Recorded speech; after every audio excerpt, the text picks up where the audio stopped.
Good morning and welcome to the CAAB board meeting. Happy rainy day. Happy New Year. My name is Melanie Green. I'm currently the board chair and we're going to go ahead and get this meeting started. We have a great agenda today, so thank you so much for being here. Just a few things to note. This meeting is being recorded. If you wish to speak, please identify yourself so we can make sure to capture that in the minutes. As part of the public disclosure rules, the chat function is not available for our meeting. There is closed captioning available. You can turn that on using the WebEx assistant and follow the prompts to turn on closed captioning. And you can lock up to 6 participants to see in your viewing window, regardless of who is speaking. So you can do that for your own settings. And so you can follow those instructions to do that. So thank you.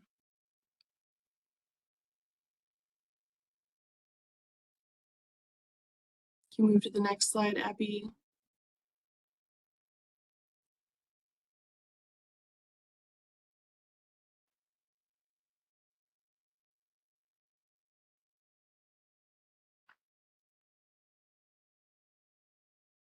So Melanie, I think we need to do roll call before we get to the left. Oh, okay, wonderful. Sorry about that. Abby, do you want to manage a roll call since you can see who's in the room and who's online a little bit easier? Yes, absolutely. So I'll start with our elected officials, and just so everyone knows, we do have a new board member. So when I get to her, I'll just have her do a brief introduction. Maybe Sandra, if you can say your name, where you're associated with, and why you're interested in joining the CAAB. So I'll start with elected officials. Is Diana Perez here? Present. Hi, everyone. Great. Sandra Zavala Ortega. Good morning, everyone. I'm here. And Sandra, if you don't mind just giving a brief introduction, since you're our newest board member and I know everyone would like to get to know you a bit.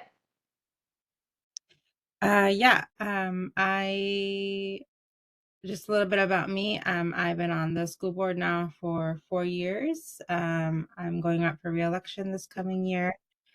I've lived in Vancouver, Washington since I was 5. So I've been through the Vancouver School District from kindergarten to graduation at Fort Vancouver High School. My kiddo goes to Harney Elementary.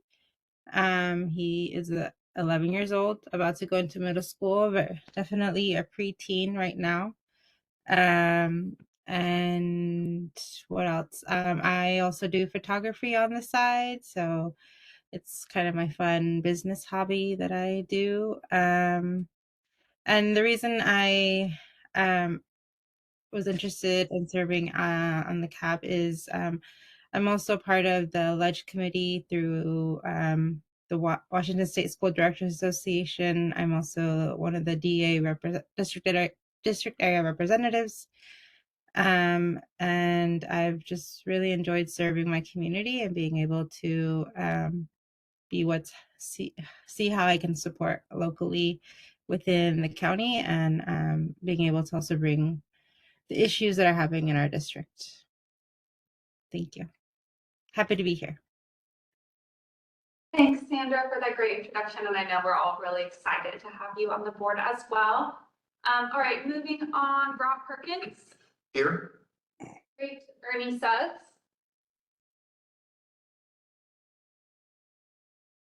I don't see Ernie. Clover Spears. I'm here. Great. Megan Molsoff is excused. Faye Solomoni.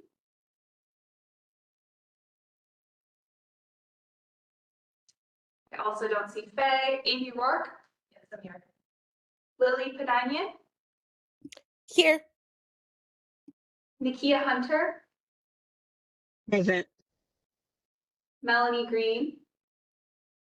Here. And Brittany Lassane. Here. Great, Melanie, you have a quorum. Wonderful. Thank you so much and welcome to our new Board Member Sandra. Appreciate it.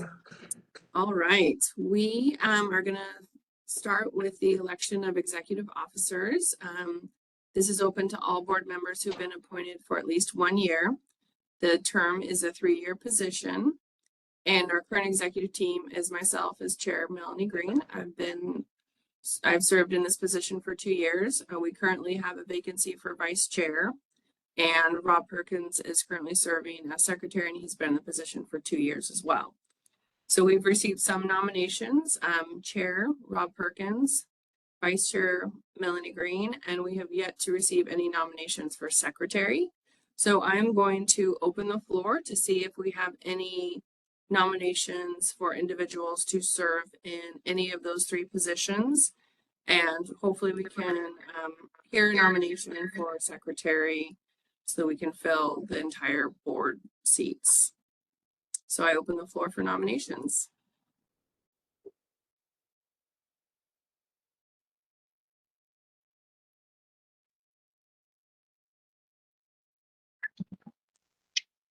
Melanie, for clarification, for a secretariat, you have to be on the board for a year as well, correct?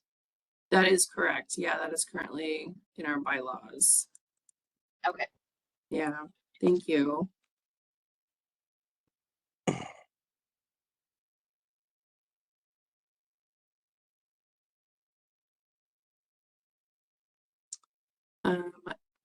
I believe there are a limited number of individuals who are eligible because of the 1-year requirement. So that's something for us to consider. Do I have any nominations for any of those positions? And Melanie, correct me if I'm wrong here, but if we don't receive any nominations for secretary, I'm wondering if we can put a vote to the board members to modify the 1-year board requirement. We could potentially reduce it to 6 months or whatever the board deems appropriate for the executive team to open that position availability to additional board members, since we do have so many new members on the board. And, you know, if we can't fill the position with the current requirements, perhaps they could be revised with a board vote. Okay, yeah. That sounds like a great idea. Melanie, I have a comment. Yes. Is that as the current secretary, would you like me to describe what that position does? Yeah, that would be great. Okay, as the current secretary, I've been involved with some of the leadership meetings, and also the county delivers the compiled minutes for each of the meetings to me for a signature, and that happens with kind of e-signature platform. What's the name of the platform? DocuSign, yeah. Meaning that I review the minutes after each meeting when they're ready and sign them for submission to the board for approval or after. But that's about it. I've also participated on the interview panels for board member applicants, which is periodic, maybe every 3-4 months has been the way that's gone. And that's all. So please consider nominating your very best friends for this position.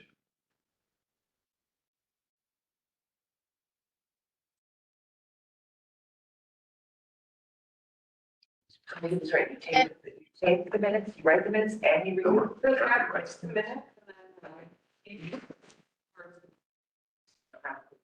No, it's not that kind of secretary. Would you have an interest? Well, yeah, but my term will be up in December. I mean, I got 12 months, but still, yeah. Well, that's the year, the 1-year terms. I'm having a hard time hearing the discussion in the room. Was there someone that was interested or? Yeah, Amy Rourke. Amy? Okay. Yes. I would like to nominate Amy as a secretary position. Thank you so much. I know it's not a heavy lift. It's a pretty minimal role and but very critical as part of our board structure. So thank you. So we have nominations: Chair Rob Perkins, Vice Chair Melanie Green, and Secretary Amy Rourke. Do I hear any other nominations for positions?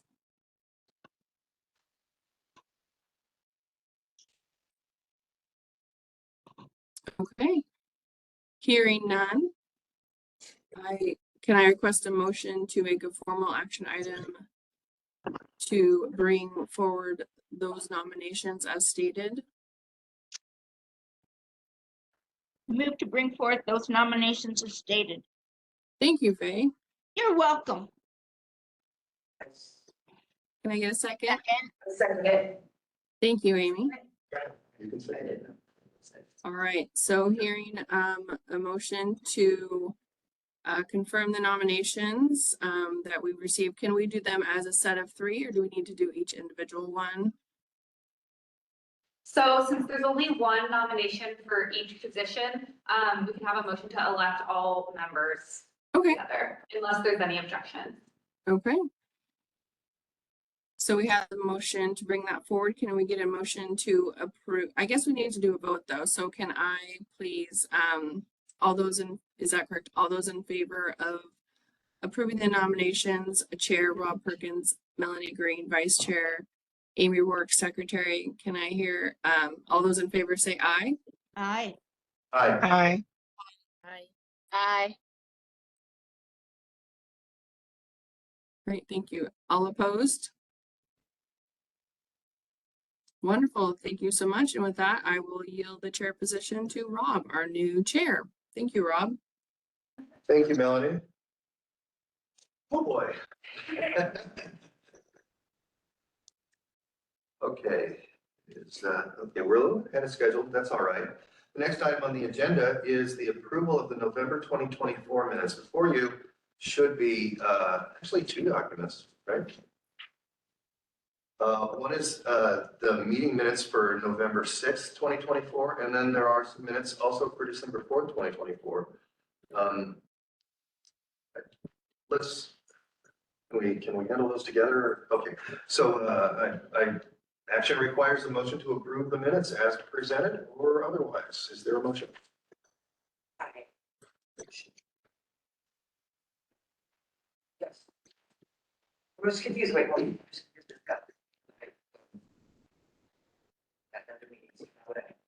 What I'd like, well, actually, I'm catching up with myself. Amy Rourke has offered a motion to approve the Yes, minutes as presented. And we should take some time to review them. If you have, if you have any, are there any comments about the minutes or any discussion? Any corrections?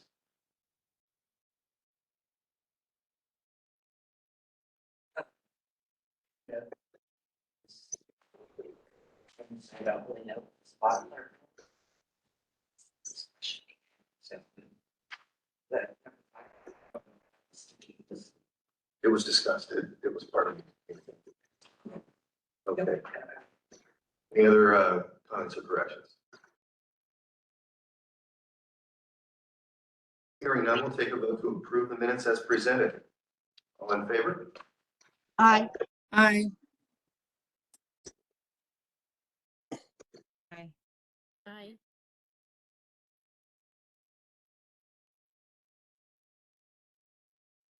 Are there any opposed? The minutes are approved. Motion carries.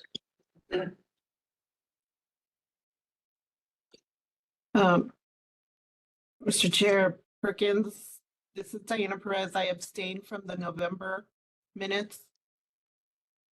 Okay. Diana Perez abstains from the November minutes. No. You're taking. Okay. Next item on the agenda is to adopt the 2025 work plan. That should be the next document here. Was provided in your meeting reminder.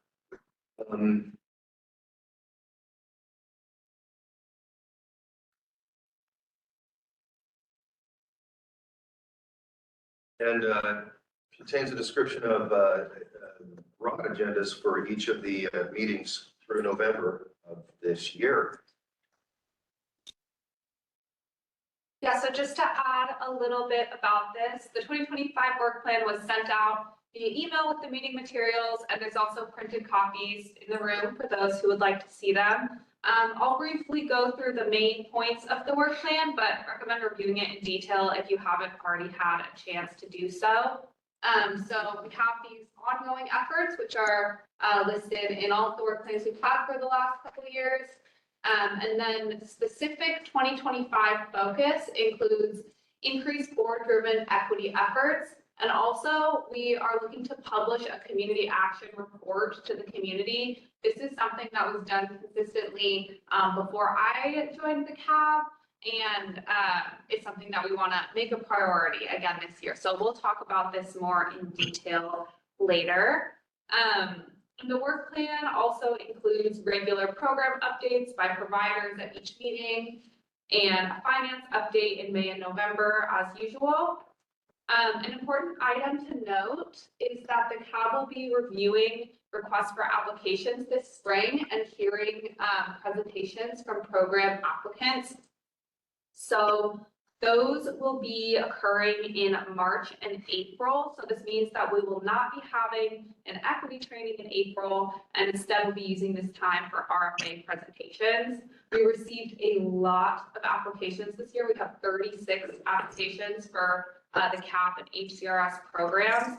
So that means that these meetings will be longer than usual. Both March and April meetings are scheduled from 9 a.m. to 12:30 p.m. to make time for 5 minutes for each presentation, as well as 5 minutes for board questions. I'll be sending out updated meeting invites and email information about that as well. And these meetings are mandatory for all those reviewing applications, so please be sure to mark them in your calendar. And then the last two equity trainings are in February and in June. And then we'll go back to having regular bi-monthly business meetings after June. Any questions on this? Are there any questions about the work plan?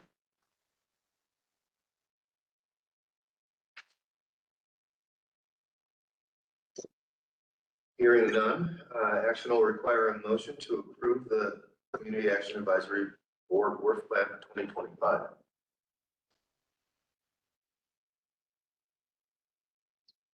I motion to approve the community action work plan for 2025. Brittany Lassane has moved, and it's been seconded to approve the Community Action Advisory Board Work Plan for 2025. Is there any discussion? Yes, this is Diana Perez. Reference to committees that have been formed within the CAAB, is that needed to insert here any type of committee work, effort, subcommittee? I know we have, what, one or two standing committees? So Diana, are you referring to the task forces, the Legislative Advocacy Task Force and the Community Needs Assessment Task Force? Yeah, Yes. so those, we don't have those meetings scheduled per the work plan. It's really up to the task force itself to determine when those meetings want to be held. We're going to talk about task forces later in this meeting as well to, recruit additional members as needed and discuss those services. Okay. Yeah, I didn't see them mentioned in the focus, but I see them as an update. So wanted to ensure that if we were committed to task forces or not, regardless of the update, or is the update to decide whether we'll continue with task force? So there's the task force update on this agenda is just an update from the current task forces. But when we talk about board business, we can discuss the current task forces that are in place and the current members on those, and assess membership on those task forces. But then once those are determined, it's more of like self-determining group in terms of when those folks want to meet and the actions that they want to move forward. Does that make sense? Does that answer your question? Sure. Great. Thank you. Yeah, no problem. Is there any other discussion?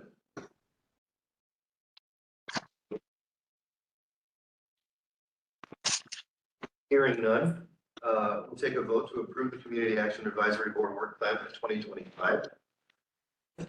All in favor, say aye. Aye. Aye. Aye. Aye. Aye. Aye. Are there any opposed? Motion carries unanimously, and the Community Action Advisory Board Work Plan for this year is approved.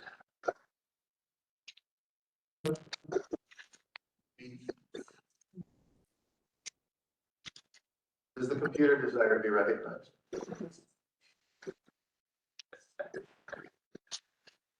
Okay, the next item on our agenda is scheduled for 9:30. It's 9:25. Is Jordan, please help me pronounce this name. Jordan Bogey, ready now with the mental health sales tax RFP process? Good morning, everybody. This is Jordan Bogey. And yes, I'd be happy to get started if you're ready for me. Please begin. All right. Well, good morning. Thanks for having me. It sounded like there was some interest from the CAAB in understanding what the process for the county's mental health sales tax funding process is. And there were some questions specifically related to the county's process and how it involved the city of Vancouver's application for funding for the bridge shelter.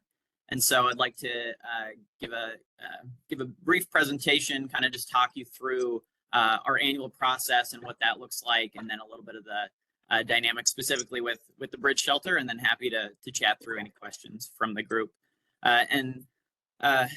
My name is Jordan Bogey. I'm a senior policy analyst, and I support the county council and the county manager's office. I am not a voting member of the Mental Health Sales Tax Advisory Board, which is the group that really does most of the work in recommending funding from this stream to the council, but I do facilitate the process, and so I can give you my perspective as the staffer who is the main person organizing this. And so next slide, please.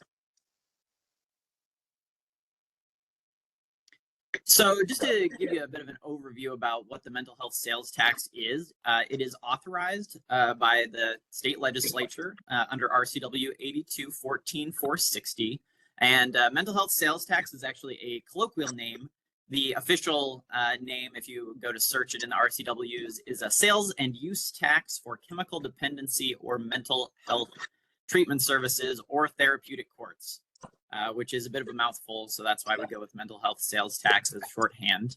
And it is a 1/10 of a percentage point sales tax across the county. And what it does is it is allowed to be used for new and expanded programming services and some capital uses related to providing these chemical dependency, mental health treatment, or therapeutic court services. And so it supports a number of different external and internal programs across the county, which I will get into here in the next slide, please. Thank you. And so, as I mentioned, the mental health sales tax is used by the county for both internal programming. So these are government purposes, things like public health, our court system, including like therapeutic court services, and the Children's Justice Center, the jail, and community services. So internally, that's how we use that. And then it is also provided externally to partners through an RFP granting process. And typically, the external grants are provided for up to 3 years. And because these funds need to be used for new and expanded services, typically what the county does is use the funding to support small organizations getting off the ground, organizations that want to add a program or kind of expand, get seed funding, do capacity building, bridge a gap where you say, hey, if we can show that this program is effective, we can maybe apply for state or federal funds, but we really need a few years of funding to get this program off the ground. That is typically how the county has utilized this fund. And so in 2025, the county supported funding youth mental health, addiction services, supportive housing, and a number of other programs in addition to some of the ongoing funding that is also occurring. There is, in terms of the process, there's an 8-member mental health sales tax advisory board, and this is the group that reviews these external RFP applications and ultimately makes recommendations to the county council, who is the final decision maker on the use of funds from the mental health sales tax fund. And on that advisory board, it includes a couple of county councilors, administrators from our Superior Court, District Court, and Juvenile Court, our Director of Community Services. We've got Dee Sealer, our Community Services Mental Health and Substance Use Program Manager, Public Health Director, and I think I got everybody there. And so Community Services staff also supports in the administrative application review. The advisory board was created in 2018 to help formalize the process for this, and so that the county had an annual way for organizations to come in and apply for this funding, so that we were able to review all the potential uses and try to find the highest and best uses for this funding stream as it comes in. There is, so it's an annual external process. As I mentioned, I'll get into the schedule for that in a little bit here. Just to say, for 2025, we received 25 external proposals, totaling about $40 million of requests across all of those proposals. So, and that was out of a available fund balance of around $15 million for granting out. That would be the maximum amount that the county could have granted out in this process. And so there was a lot more need and a lot more asks than there was funding available. And so it's a good problem for the county to have so many great organizations across Clark County applying for these funding. But I know that it was a challenge for the board to review all of those. I heard that you all have 36, I think, applications coming up in your funding cycle. So I empathize with that and know the work and dedication and service that requires. So I thank you all for that, because I know it is a pretty big lift for some of our administrators and folks who are also very busy with the rest of their roles as well. Going into 2026, there is about a $4 million balance left over, and so that will roll into the 2026 process. The county is still figuring out what it's going to look like once we have exhausted our fund balance from this. There is ongoing funding that does come in year over year, but a lot of that is allocated into programs. We have the last couple of years had a bit larger balance because not all of the funds were expended during COVID. Some of these processes were put on hold, and there were some other different funding streams in ARPA that were more utilized. And so this fund built up a bit of a balance, and so that has been a goal of the council to get these funds out and into the community. And so the group was able to get the bulk of the funds of the $15 million available out into the community this year, with a little bit left over for future year uses. And so go to the next slide, please. So this is what the calendar looks like for the external RFP process for the mental health sales tax. So in late June, the county publishes the RFP for this. And then there are a couple of bidders conferences in mid to late July. So folks, nonprofits, community organizations, other folks who are interested in accessing this money and funding stream, they have the opportunity to meet with our community services staff, learn a little bit more about the RFP requirements, and help get them up to speed on what they need to know. Then in mid-August, typically the RFP closes and applications are due. In mid to late September, the board has taken those applications, and I think we had 500 or 600 pages of materials for folks to get through this session. So it takes a little bit of time for everyone to do the initial scoring and review. All of the 8 members review those. Then in September, the group gets together and reviews the proposals, discusses them as a group. Then there is, for proposals that move forward in the process, there is interviews in early October where have the opportunity to not just look at the static scoring sheet, but then to discuss with applicants, get a little bit more detail about their proposals. Then following that, the group comes back together. They take a holistic look at saying, okay, we've seen the written proposal, we've heard from the interviews, let's talk through finalized scoring. And then the board does not have the final decision-making power, but then they recommend to the county council what they believe the strongest applications are, and they make recommendations to the county council as part of the annual budget process here at the county.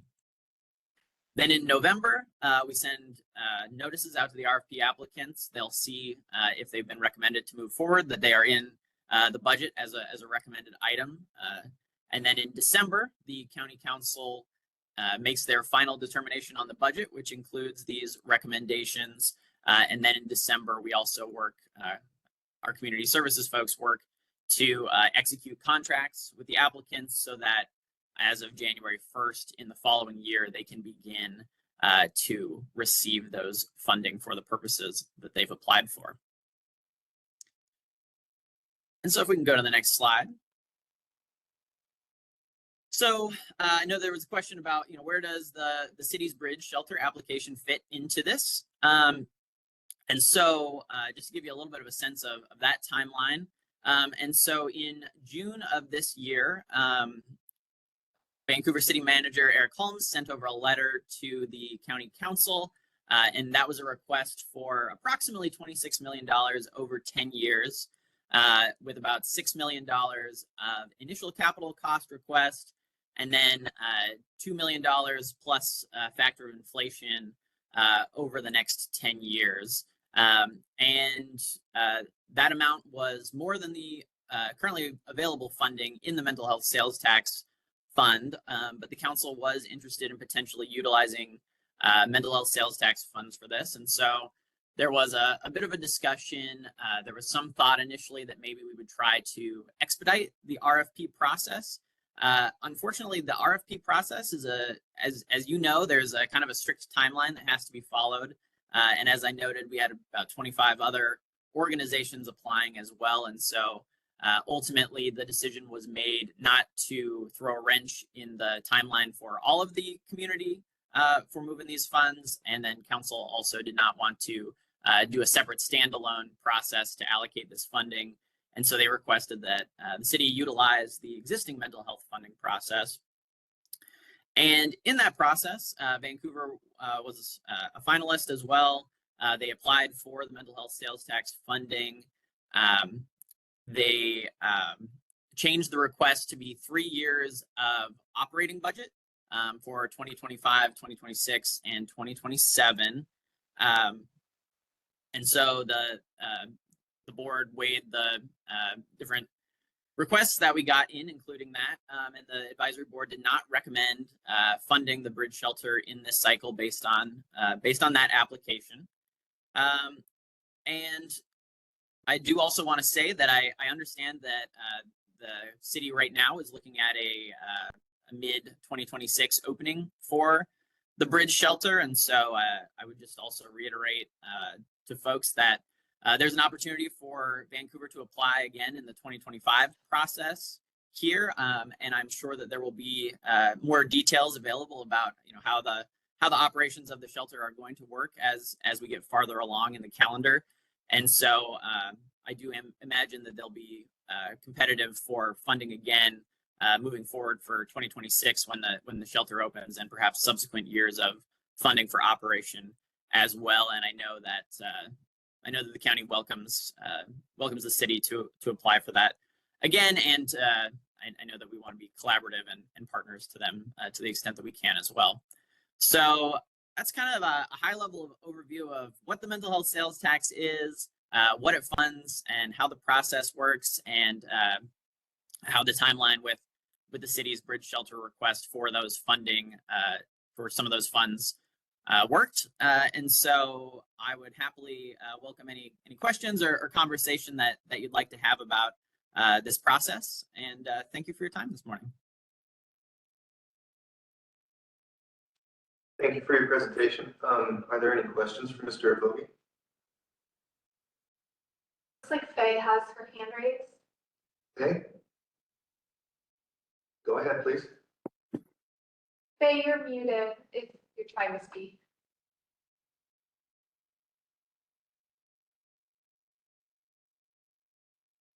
There should be an unmute button at the bottom of your screen. How's that? I do have a question. Is that for both inpatient and outpatient services? That tax? It can fund a number of different services. They could be inpatient or outpatient, depending on what exactly the organization is trying to do. But there is flexibility in funding to fund a variety of different types of programs. Thank you. Diana, do you have a question or comment? I do, but I believe Brittany had her hand up before I did. Okay, we'll go with Brittany first. Are you there? Yeah, I'm here. Thanks.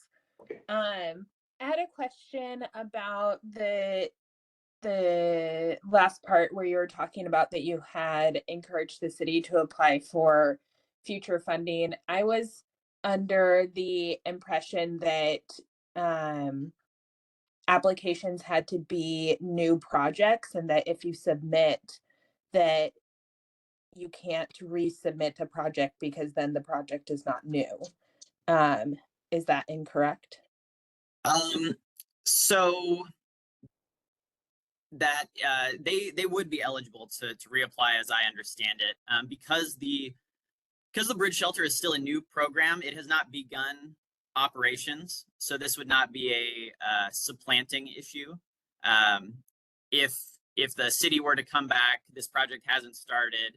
If they were to apply in this year's cycle, knowing that the bridge shelter was to begin operations in 2026, and then they were to get that funding, that would be, as I understand it, new, because the program is new. It has not begun yet. If the bridge shelter, for instance, started this year and it already had kind of a robust program developed, and then they wanted to go in and utilize funding for a program that currently existed, that would not be allowed. But if they wanted to grow the program or do something a little bit different, or again, if it hadn't begun operations yet, but was going to begin operations, those would be allowable uses. Thank you, Jordan. Diana? Hey, thanks, Jordan, for filling in the gap on some information there. Quick question for you. What do you know what the reason for not funding the project? Was it just it didn't meet criteria? It was better to wait for 26. I'm just trying to understand the feedback or reasoning, rationale. Absolutely. So, so I don't want to speak for the board, but I can give you from Jordan my perspective as the person who's facilitating this, my sense of the conversations. So there was a lot of need, A, and then B, I think the board felt that the city was still putting together the pieces of what the operation of the bridge shelter would look like. And so this funding is restricted, right? It can only be used for certain purposes. It needs to be for mental health chemical dependency services. And the way that I think where the city is currently in terms of planning the bridge shelter process, right now they are looking at the overall operating budget, but it's not at this point broken down granularly into, okay, there's this amount of money for, mental health treatment services, and then this other piece of funding is going to go to this other thing. I think part of what the board was concerned about is wanting to make sure that if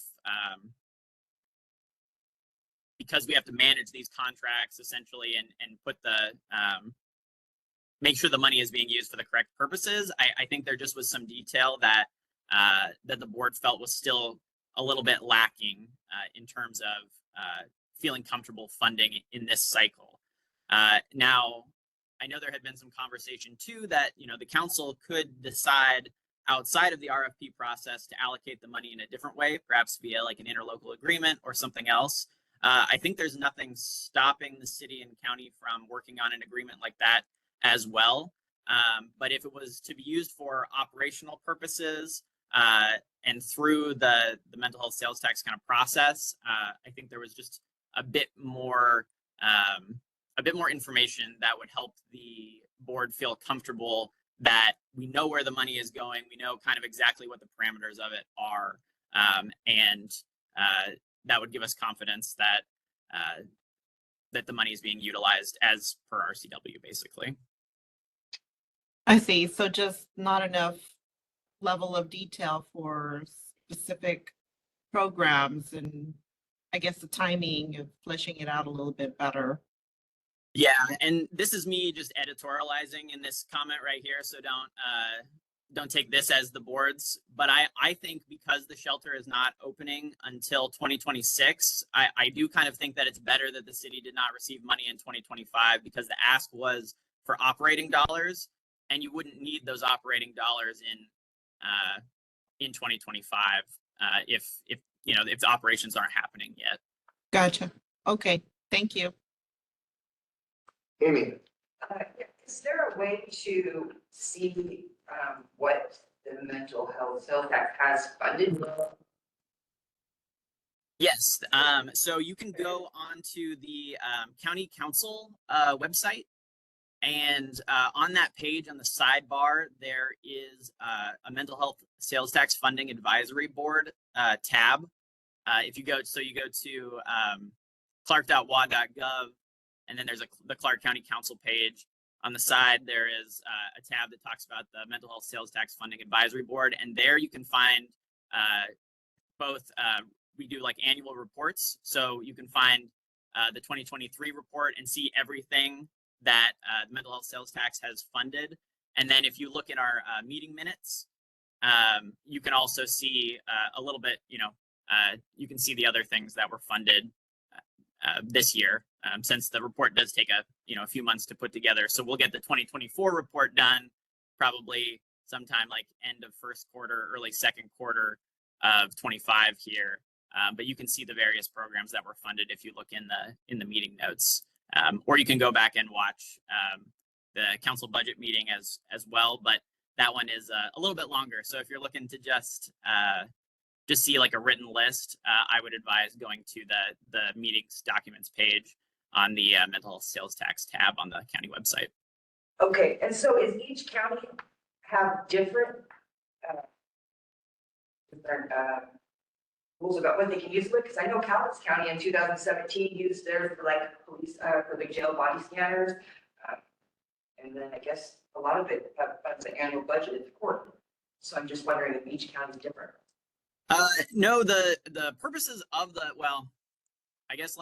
when this fund was first created, it was a little bit more flexible. The legislature over subsequent years has kind of ratcheted down the allowable uses of the fund. And so now it's for only new and expanded programming.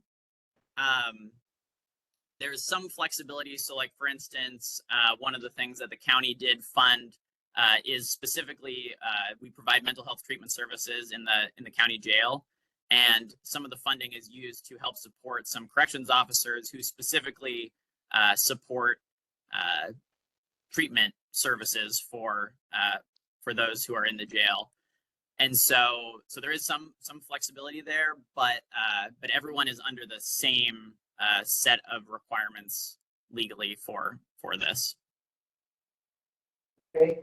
Now, I just want to add to that. So this is Vanessa Gasson, director. Each county determines how they have to follow that criteria Jordan says, but they can determine whether they want to do an RFP, put in the community, they want to spend it internally. Every county does it different. Not every county has this sales tax. There are some counties that did not pass it, but Right. the ones who did, they set up their own process. You just follow what the RCW says on what Jordan went over for the criteria. You just have to meet that. But you determine if you want to put it in the community or you want to spend it internally. It's up to each county who has this tax. Okay, thank you. Are there any other questions for, It looks like Brittany's hand is still raised. Brittany, do you still have a question or is that from earlier? Sorry, that was from earlier. are there any other questions for Jordan? So Jordan, I guess I have a question about whether you guys have a webpage on the county site, the way that Community Action does.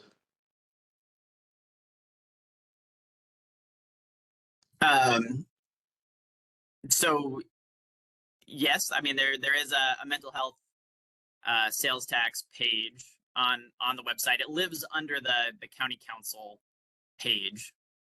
So it's not its own standalone site, but it is under the council page on the county website.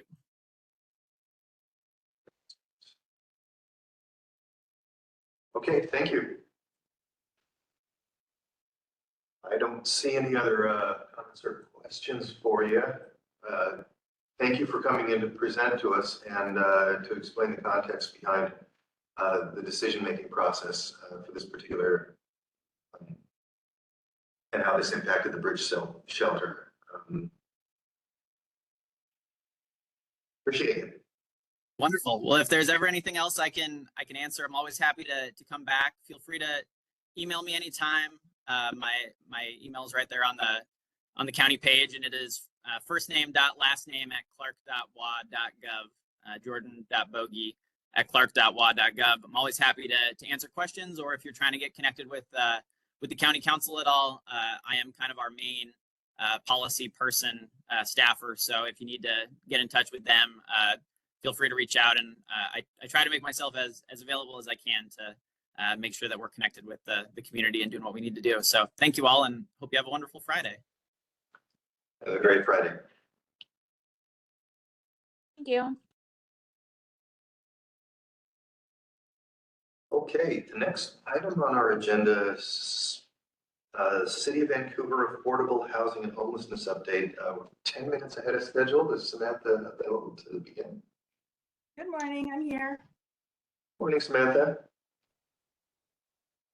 Thanks for having me, and I'm happy to share these updates about our HERE program, our 2025 federal applications, and the construction sales tax deferral program that you might have recently read about in the paper. So let's go to the next slide. The HERE program is funded through the state's Climate Commitment Act, and it's I should look this up, Heating, Energy, and Appliance Rebates Program. So Clark Public Utilities also received funding for this. That's countywide. Our program, with the 1.48 million, is within the city limits. We partnered with the Northwest Native Chamber, and they then partnered with the Hispanic Chamber. So we'll be serving businesses and households with low to moderate income on transferring their homes or businesses to more efficient heating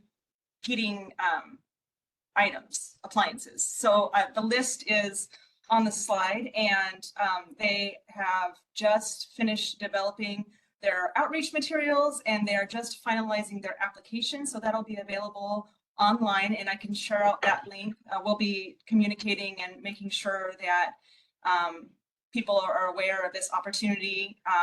It will be tiered rebates based on income, so to include 100% rebate. And the way that the Northwest Native Chamber has set it up is they'll provide the rebate directly to the contractor so that the homeowner or the tenant wouldn't have to outlay that money first before getting the rebate. So I'm excited that this will be started. Currently, we're trying the original contract was through June of this year. But because the Climate Commitment Act was not repealed, luckily, they'll be able to extend this. So we will get started and try to spend out the money by June. We know people really need heating assistance right now in the winter, but there is an opportunity to extend the timeline depending on how the spending goes. So next slide. I shared at the last meeting that we had received our pre-applications, and then not all of those moved forward to the full application stage. So now we have received the full applications that our Housing Advisory Committee will be reviewing. Well, they're currently reviewing them, and we'll have presentations next month from the applicants. So I just wanted to share a little more detail on what proposals we received and the amounts and the number of people that they project to serve. And then our CDBG funding is about 1.4 million, at least it has been in the past. And then off the top of our CDBG funding, we set aside funding for our homeowner rehabilitation program. And then we have to set aside funding to repay our Section 108 loan for Fourth Plain Commons. And then we also have set aside $250,000 a year for the next 5 years that goes to the Community Foundation to help our capacity building program. So I think if you remember, I shared that this is fewer applications than we normally see. And that's partly because we moved to a new application platform, I think. But it's partly because we won't have the same amount of funding available to the community because of those set-asides that we've had in the past. And so I'll be happy to share what the committee's recommendations are, and then in the future, and then they'll go to City Council for approval and probably April, and then it's submitted to HUD in May as part of our action plan process. It's the same timeline that Clark County is on. Next slide. This is an exciting new program that hasn't been yet fully approved. It's been to council a couple of times, and it will have a public hearing next Monday, which will fully implement the program. And so this is a new state law that allows for sales tax deferral, and then ultimately after 10 years exemption if the project meets the affordability requirements. And I wanted to share what the sales tax breakdown looks like. So if once this program is approved, if we look at a $6 million development, that would be about $525,000 in sales tax that could be deferred and or exempted. And the majority of that comes from the state of Washington. Some of it comes from Vancouver, and I also wanted to point out that some of it comes from Clark County. So thank you for that if this goes forward. And that's my last slide. So if there's any questions, I'm happy to answer them or see you at your next meeting. Thank you, Samantha. Are there any questions about this for Samantha? I have a question. Go ahead, Faye. This is, glaring. Can you hear me? No. Yes. Okay. Glaring by its absence is anything to do with manufactured homes.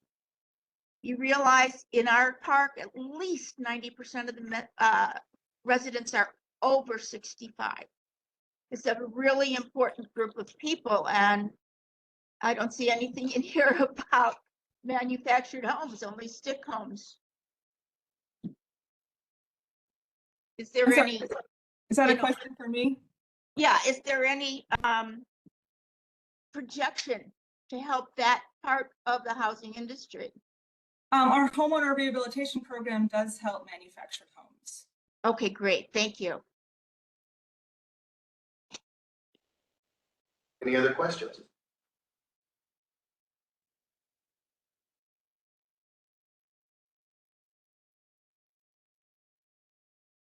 Hearing none. Thank you, Sam. Thank you. And the next item here is the Clark County Community Services Director update. Vanessa? Good morning and Happy New Year. Again, I'm for the New Year. new board members. I am the director for Clark County Community Services. And today I want to kind of give you an update for our entire department. So you can kind of get a view of everything that Community Services does. So next slide. Next slide. So we just, as you are aware, we finished up our strategic plan for the next 5 years. So we have updated our mission and vision statement. So I'm not going to read it to you because you guys have already seen it, but we've incorporated it now, the mission and vision on our website. We are in the process of working with our county PIO to get the strategic plan printed. So I just wanted to just let you know that we have the updated mission and the updated vision statement here. Next slide. We continue with our equity statement. Now this was done, it's completely staff driven.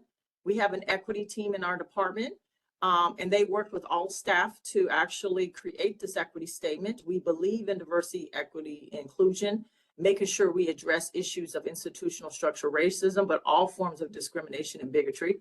And so I just want to make sure we highlight that, you know, our equity statement here, it continues to be on our website and it is in our strategic plan. Next slide. We did update our guiding principles, as you guys were well aware of. So this is what our values and guiding principles are. We also added what they mean to us. And so, you know, in this strategic plan, as you know, we got a lot of feedback from the community as well as our staff. And we had a consultant, Jackie. So I really appreciate that, you know, this piece was added a little different because we actually define what does it mean when we say integrity. So again, our values have been updated. And so we've added that into on our website, but also in our strategic plan. Next slide.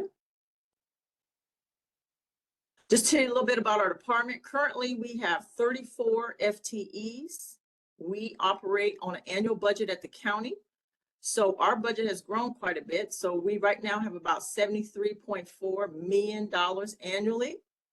We contract out the bulk of our money. So we operate about 126 active contracts with providers, and that could be large, small, faith-based, by and for, government. We have some for-profit entities we work with. So we have a variety of providers that we contract with. We receive across our department 38 different funding grant agreements.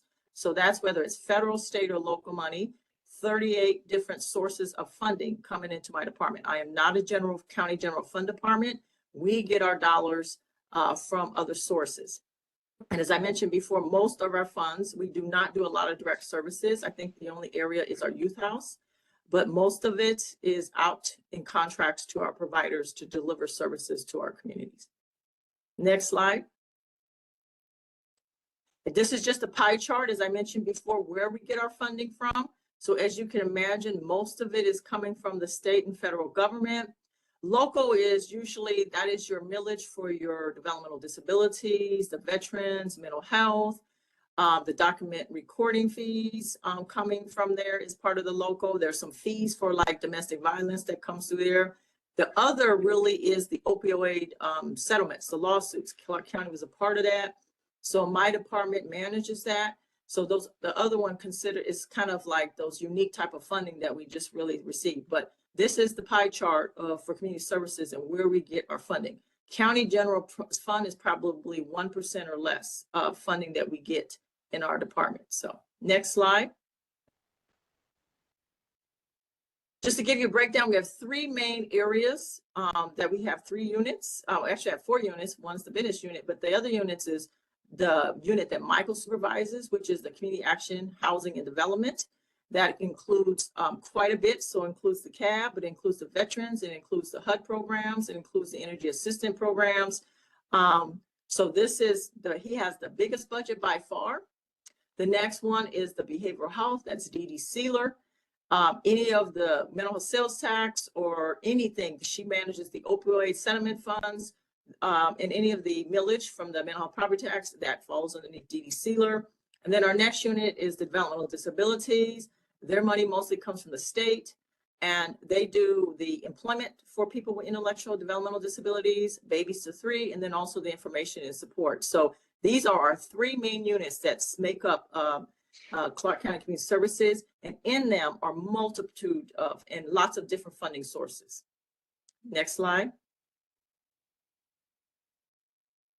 Just want to kind of highlight some of our program. Every year in December, we capture our outcomes and what we have accomplished in each of those different areas. So I just want to kind of briefly highlight some of the successes that we've shared with at our all staff meeting in December. We successfully completed our 5-year strategic plan. We work with community stakeholders to complete a low-income affordable housing report. We're in the process of working with Swatch to have them put that in a nice format. When that's done, I'll be more than willing to come back and talk to you about that, but that is more focused on working with the lower income populations and looking at different kind of housing models. And we use that included about 70, 80 people across the county in different community sectors to help put that together. But we kind of led that effort. It is not a county report. It is a community report. And the city of Vancouver did participate. So I just want to make sure that we make sure you receive that report when it's available, but that was another successful outcome. Again, we completed the mental health sales tax report, which Jordan talked about. That's online too, if you want to take a look at that. My staff actually works with the PIO's office to put that report together. The other thing is, as you all are well of, the community needs assessment is done. We translate it in different languages. We are probably the most audited department in the county. We get lots of audits from the state auditor. All of our state agencies audit us. And then every now and then the county auditor may come in and look at something. But we are a very highly audited department. The next thing is our developmental disabilities program. They're always trying to find new ways to help people with intellectual developmental disabilities find employment. So they created about 5 years ago, they created a job foundation program to help kids young adults coming out of high school to be able to enroll and get them ready for employment. And so 21 students enrolled. And so that is successful. It was a way that they were trying to figure out how to increase employment for that population. We are successful in completing all of our ARPA COVID fundings. That was a heavy lift for staff. I want to thank Michael and his team, but also the business unit, because that was a lot of work, and our providers, especially those ones who had to come up quickly and get the funds out. So we passed all of our audits around there. And so we have just spent that out. So we are glad we have successfully completed that. And then for our youth house programs, they are the ones who work directly with our youth, middle school and high school. They work with a variety of diverse kids all over the county. And so they had 102 youth collectively volunteer, little under 4,000 hours, and the value of close to $160,000. And what we're trying to do with them is around behavioral health prevention and get them engaged in helping them to understand ways that they can help kids access to treatment, help them youth development, or prevention around drug and alcohol, trying to prevent that.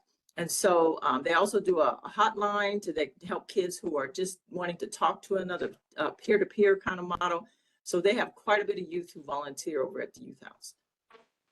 Next slide. And then the last slide, just kind of want to talk a little bit about what we're going to be focusing on in 2024 in our department. We're going to be looking at implementing our strategic plan.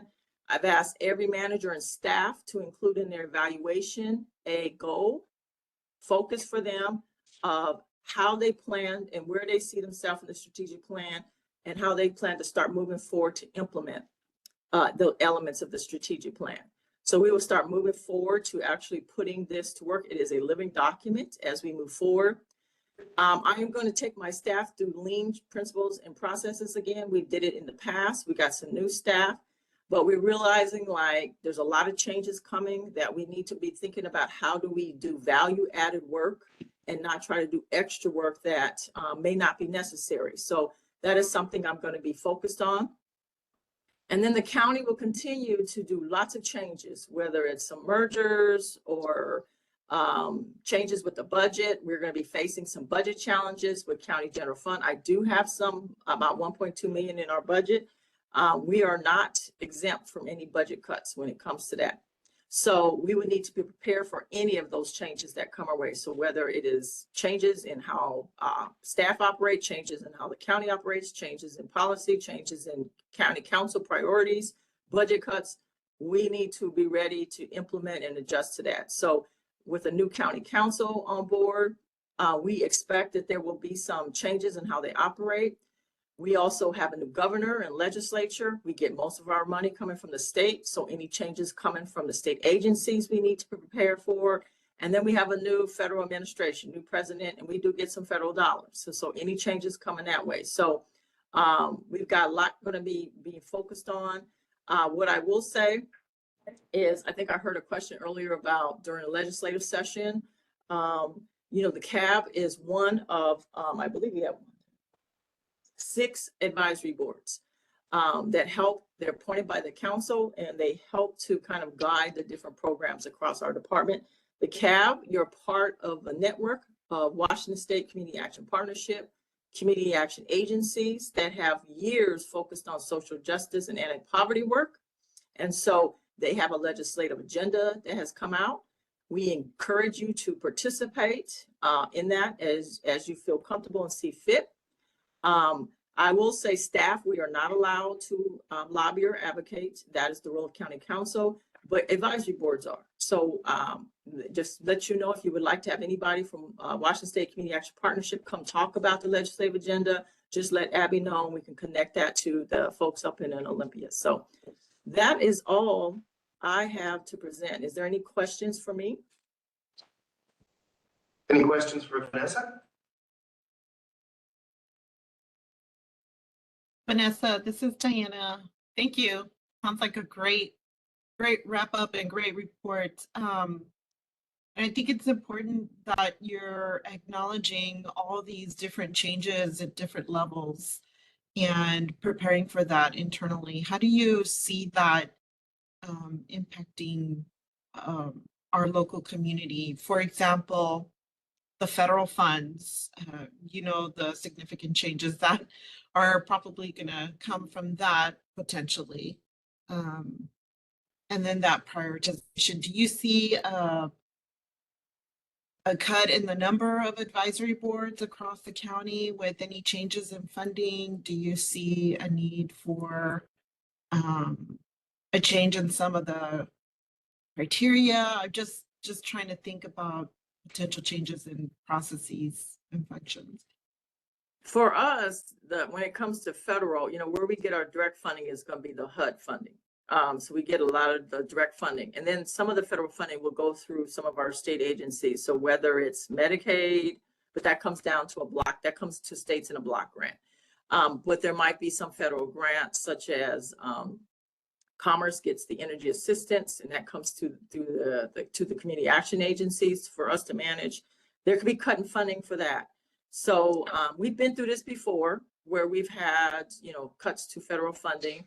What they do is they start to prioritize populations and prioritize projects, and so there will become a focus of where you need to attend, you know, put your focus in and how you spend the dollars. So there will not be as much money probably to go around. But one of the things I will say is I don't see any advisory boards going away. We actually will need our advisory boards to help us across with the exception of maybe the local funds, but across state and federal, to help set those priorities. Because if their funding cuts do come, we're going to have to make some tough decisions, and we're going to need to have, that's the purpose of advisory boards, is to get that community input, is to how do we make those tough decisions. And so I don't see any advisory, at least in community services, I don't see any of them going away. Their work probably will become more important. All right, thank you. Any hands up? Amy, yeah. I'm just wondering if we might be able to see if we can get somebody from CAAB to come maybe at the next meeting, because session starts on Monday, and you know. Yeah, I'll reach out. Okay. Okay, the question was about putting something on the agenda for next meeting for Yes. CAAB. Yeah. Present. They could, yeah. Okay. Abby has a note for that. Any other questions?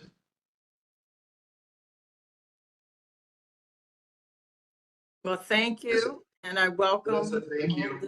It's so much clearer now that you've given us a broad overview. I really appreciate the presentation you made today. Appreciate it. Thank you. Thank you for inviting me. And again, welcome to the new board members. I'm glad you decided to kind of participate. This is a very important advisory board. You guys not only focus on the anti-poverty community service block grant dollars, but you also help with the homeless type of funding and the RFP around that. So thank you. That's the other thing Michael will probably talk about is the homeless action plan will need to be done and updated. So, but more to come on all that. Busy year in 2025 for everybody involved. But I do want to remind you, you are part of a statewide network of 39 organizations. I mean, it's 31 organizations that cover 39 counties. And so we will need to be strong in our advocacy this year because budget cuts could come down from the state. And so there are certain programs that we're going to need to step up. Washington Low Income Housing Alliance, if you guys have not heard from them or a part of it, you need to hear from them. They are our lead when it comes to homelessness and housing stuff. But it is going to be a rough year all the way around, regardless of what level you're at. So thank you. I appreciate you inviting me. Thank you. Thank you for that advice as well. Okay, to the next item, which is the Community Services Strategic Plan update. Org STD 6.5. Org STD. Okay, Organizational Standard 6.5. Michael Torres, are you here for us? I am. Thank you, everyone. I'm Michael Torres, Program Manager at Clark County Community Services, and I'm here to talk to you about, just give you an update on the Community Services Strategic Plan. I should really say the Community Services and the CAAB Strategic Plan. Next slide, please. So this is actually a picture of the draft right now, as Vanessa mentioned in her last presentation. The strategic plan that you approved and was finalized on May 1st of 2024. It is being prepared for publication in, like the county format. It's with our communications office. This is this picture is of the cover of the draft strategic plan as it is right now. As you are familiar, it was built on insights learned from our community needs assessment, from looking at our most recent trends and demographic updates, in county information from various work groups. So some of the work, like the affordable housing work group, some of that work also informed our strategic plan. The strategic plan task force of the CAAB informed this plan. The CNA task force work, informed this plan. So we have a lot of very relevant current information in there. And it was an inclusive process. We received input from department staff across the board at all levels, from the CAAB and from our community partners that we have contracts with and we provide fund and provide services with. Next slide, please.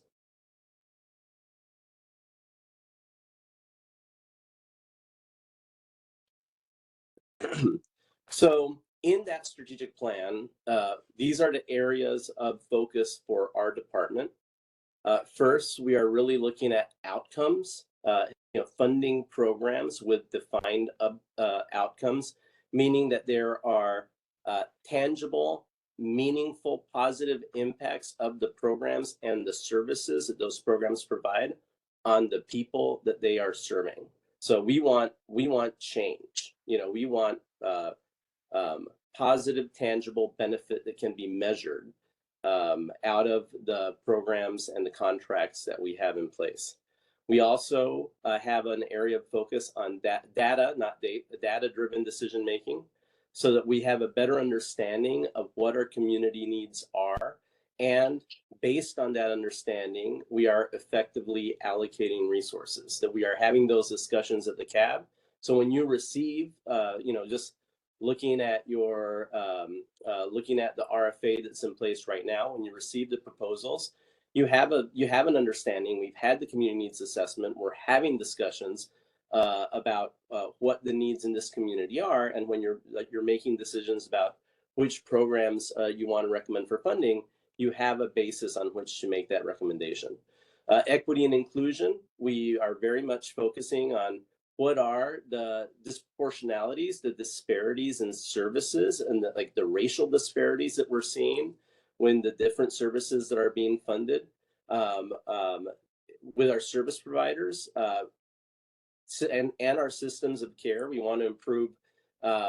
We want to make sure that people who need to access the services are able to access them. They're able to receive the services that they need, and that the outcomes, going back to those outcomes focused programs, the outcomes that they're having from receiving those services are positive, and that we're not seeing a big difference across the benefit for access or for what the outcome of that benefit of that service was based on who it is that needs the service. So we want to see racial disparities in access and receiving of services and the outcomes coming from those services to not be large. We want to see some similar benefit across the board, and bottom line is whoever needs the services, they're receiving the services without problems, and and they're receiving those services in a manner that is culturally competent to the population that needs them. And we are looking Michael, can at, I add up one thing to please, that? So I just want to mention, I should have mentioned this in my overview. So in October, based on just what Michael said and the data coming from the needs assessment and across the other departments, we had a meeting with some community representatives representing diverse communities. So by and for organizations, advocates, people who use services themselves. They represented immigrants, disabilities, people of color, gender, LGBTQ+. And we just kind of asked them, what did they think of how the services we fund across our department, how they're operating? And we got a lot of feedback from both meetings. We had good turnout in both meetings, got a lot of feedback, some ideas that they feel need to happen to change. So from that, we will be having meetings with all of our contracted providers this month.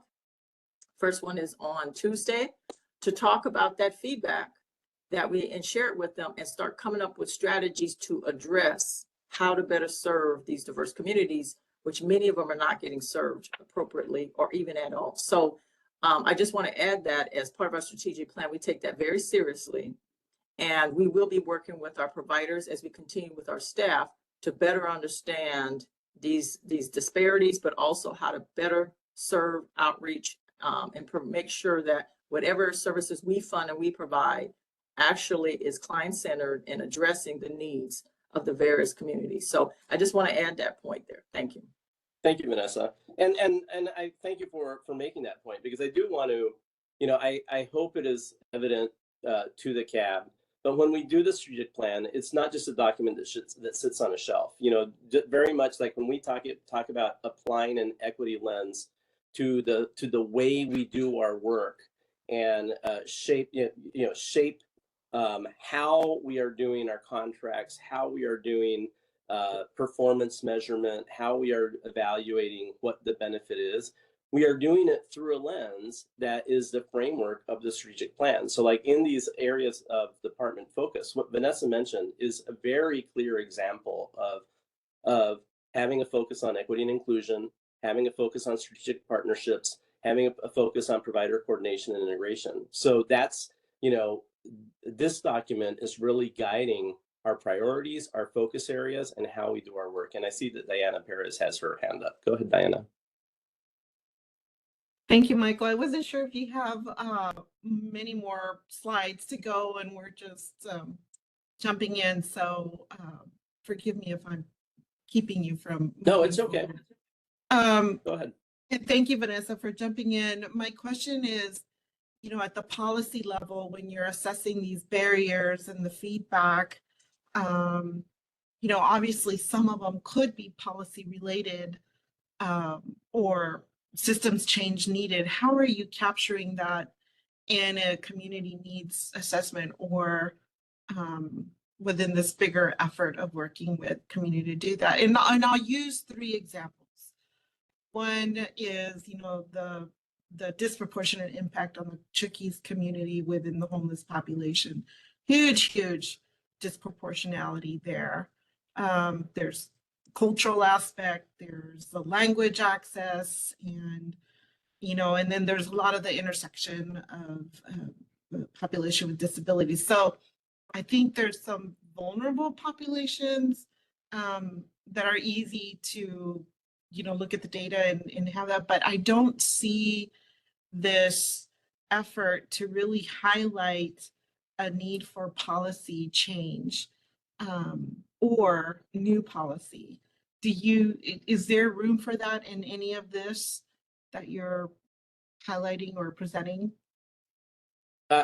So speaking for myself, I believe so. I believe that ultimately having these areas of focus should lead to policy changes and should lead to contract changes, should lead to policy changes on the guidelines that drive the different contracts. And ultimately, you know, we want it to result in changes to access, service delivery, and outcomes, you know, for those populations. But, you know, as examples of like the Chiquis community, you know, that you brought up, how do we know that we are having issues besides, you know, besides anecdotal, which is also extremely important? How do we know that we are having real issues?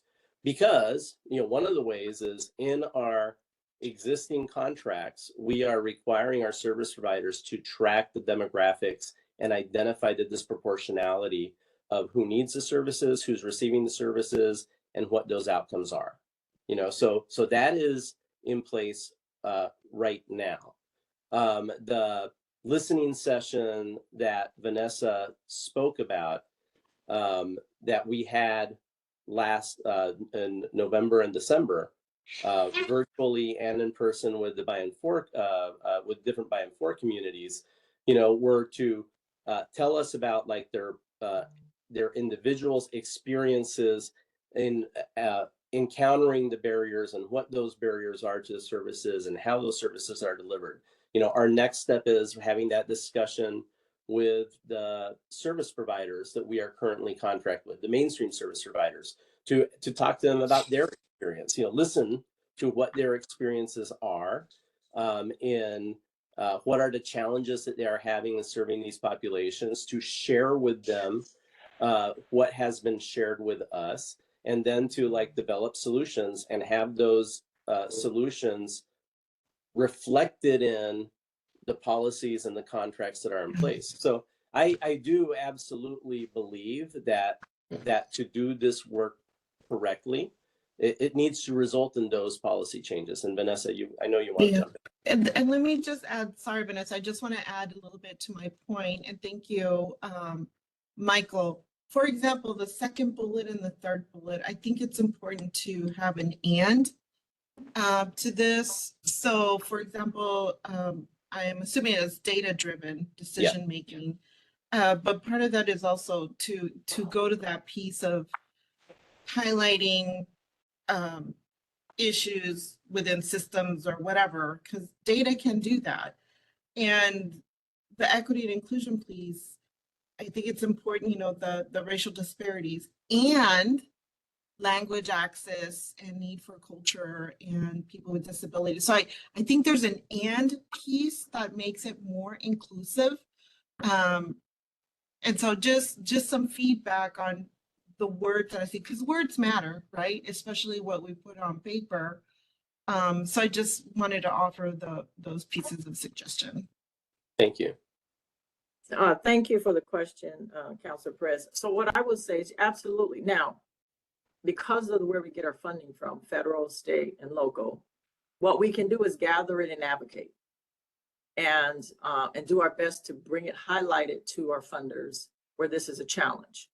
What I will say, what we are hearing from the communities of color, some of it is policy, like we're hearing that the undocumented populations cannot get access to certain services. Well, some of our funding sources basically say they're not eligible. So we can highlight that, but we can't change that. But what we can do is say, well, if they're not eligible for this funding, federal funding, where else is there creativity and innovation to serve this population?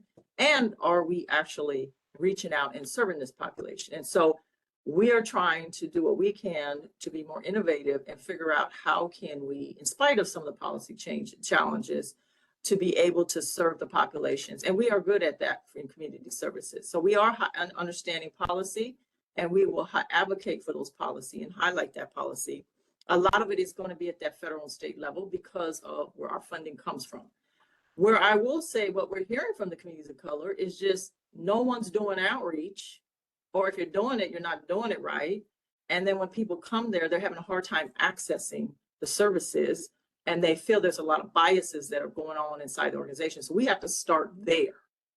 I mean, we have to start there to say, let's just figure out how do you reach the communities and invite them to the services, or go to where they're at and provide the services. And so we're kind of starting from the ground level to figure out how to serve some of the communities. Now, is the issue why the reason why we're talking about racial disparities, if you notice in my other slide, we do a good job in serving disabilities. Developmental disability, we have one of the top programs in the state around getting people employed. When it comes to behavioral health, we are top in serving and putting dollars out to serve people with mental health and substance use disorders. Problem is, we're not reaching people of color.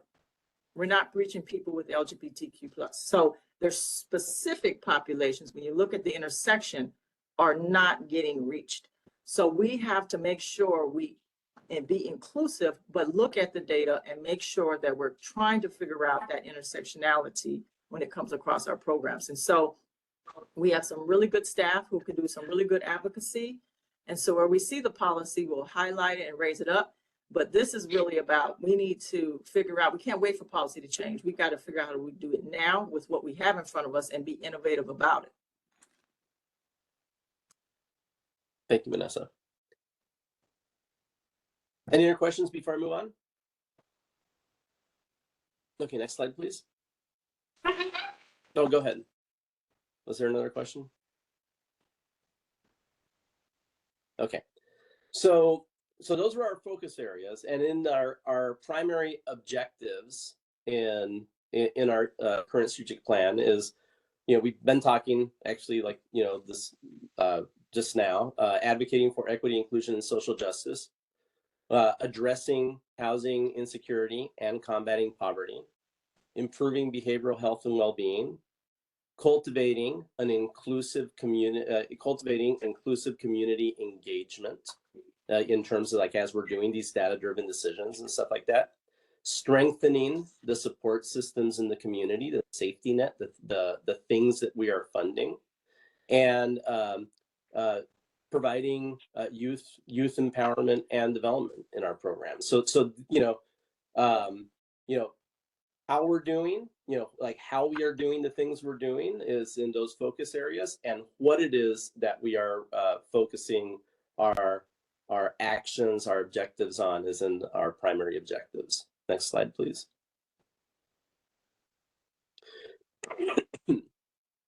So where are we at right now?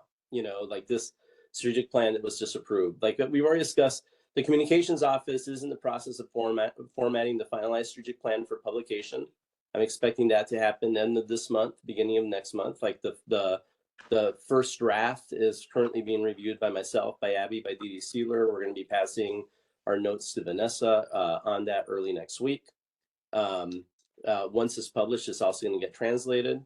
Vanessa already mentioned that we are connecting in each of the department staff performance evaluation. We are connecting specific goals to department strategic plan objectives. So what areas of focus as individuals that I have in the work that I'm doing, how it connects to different objectives in the strategic plan.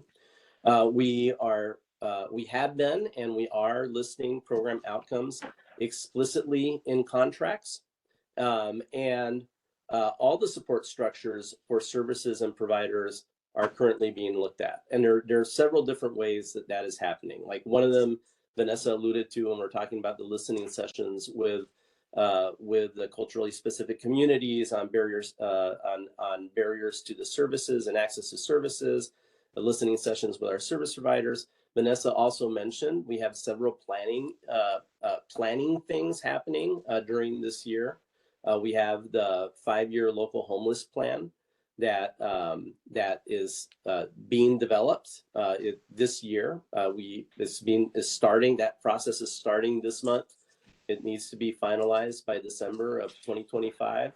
And that's looking at the homeless system. So those are that support structure, all the information, all the work that we've done around the CNA, what we are doing around the department strategic plan is also going to inform how we approach the 5-year local plan with Community Development Block Grant and the Home Investment Partnership Program.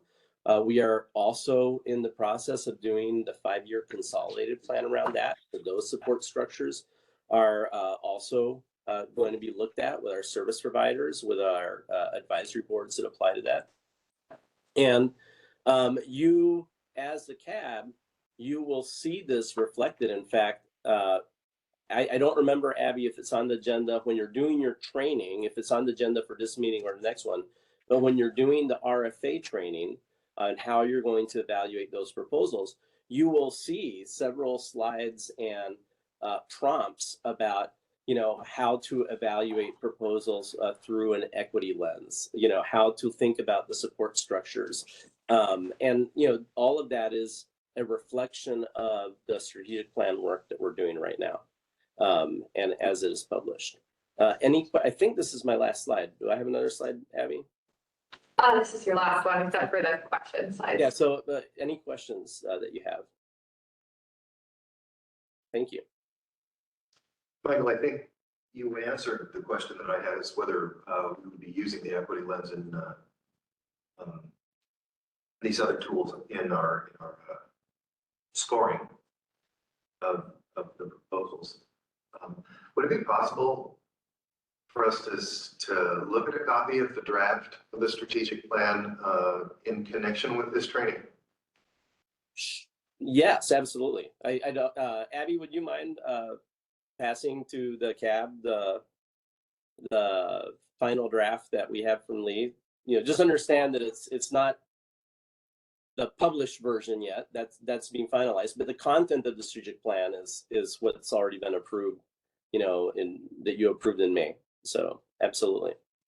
Yeah, for sure. I'll send that out in the follow-up for this meeting. And to clarify, the training that we'll be doing for the RFA is next Friday, January 17th. And as part of that, we'll be applying the equity lens that we've been talking about with Caroline and discussing some specific instances in which bias can show up when reviewing applications and how we as scorers can, recognize and overcome that bias. Yeah, I do want to, say, I think it will really be useful as a CAAB member. If you have, if you look through the strategic plan, you have it handy, you will see a lot of alignment between the department strategic plan, the CAAB bylaws, your CAAB action, your annual plan. You will see, when you're receiving the trainings, whether they're equity trainings or RFA trainings, you should see a lot of alignment between the focus areas, the objectives for the department in the work that we are doing as staff with the CAAB and that you are doing in the CAAB. So it should help put a lot of context if you're thinking through, what is staff doing behind the scenes? Why are staff doing, where is this coming from? You should be able to trace it right back through our strategic plan. And we are here to help, connect those dots as well. Okay, are there any other questions for Michael? Thank you. Thank you for that presentation. Thank you, and Happy New Year. Happy New Year. We'll see you next time. Okay, we're coming up on 10:37, and I have let's go ahead and break for 10 minutes. That's on the agenda here. And we'll reconvene at 10:50. How does that sound? Okay. See you in a few minutes. Fighting for the housing facility. I have to talk about it. We're in there for a minute. Already 205 people set up for On the, rent stabilization. rent stabilization. That one of the, It'd be the rent stabilization. we submitted from previous session. It's from, yeah, it's from, there's a lot of people testifying. 245 people testifying because there's a hearing for it on Monday. It's crazy.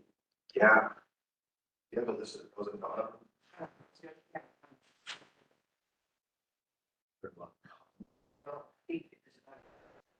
It's district officer, one that goes to.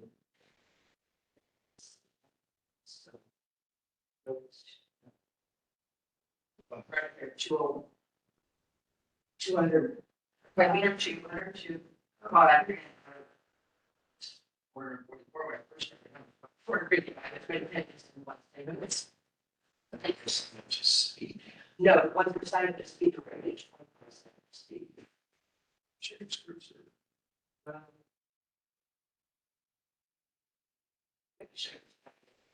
Oh, I don't get it.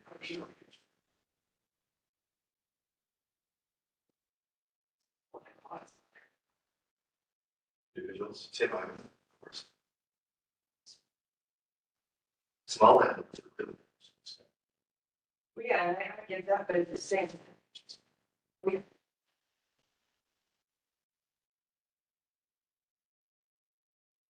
That's me. Oh, I said to speak. No, I didn't know this is what I had. Here's what it's a shame.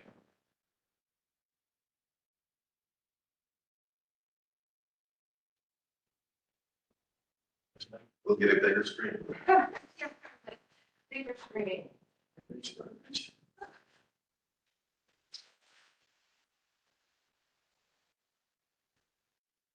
Hey,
pay more attention. This one's got some of the best information and the best organized information. It's a great introduction for the year.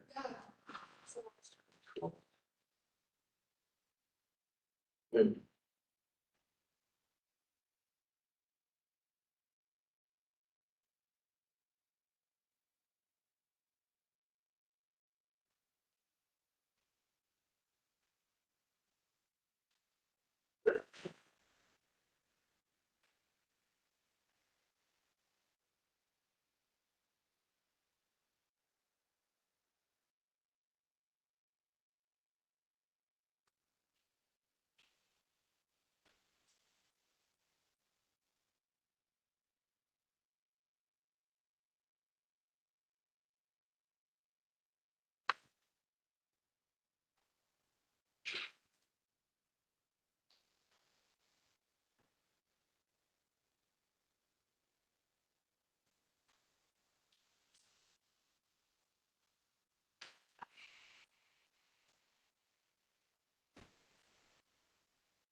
I was gonna say. You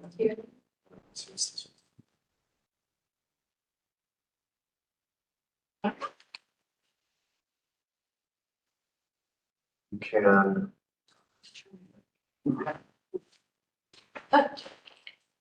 There's also a way to mute them. So you're connected into the room.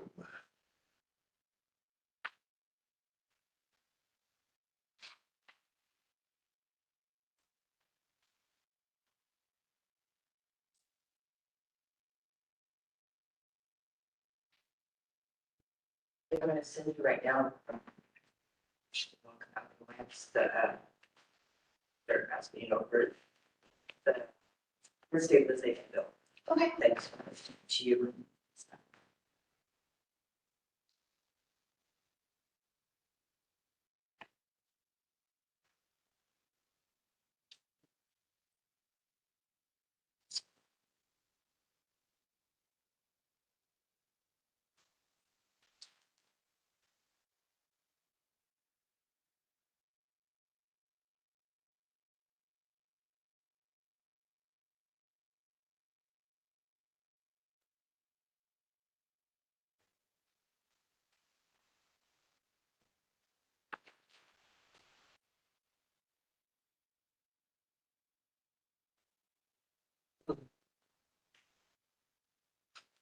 Great.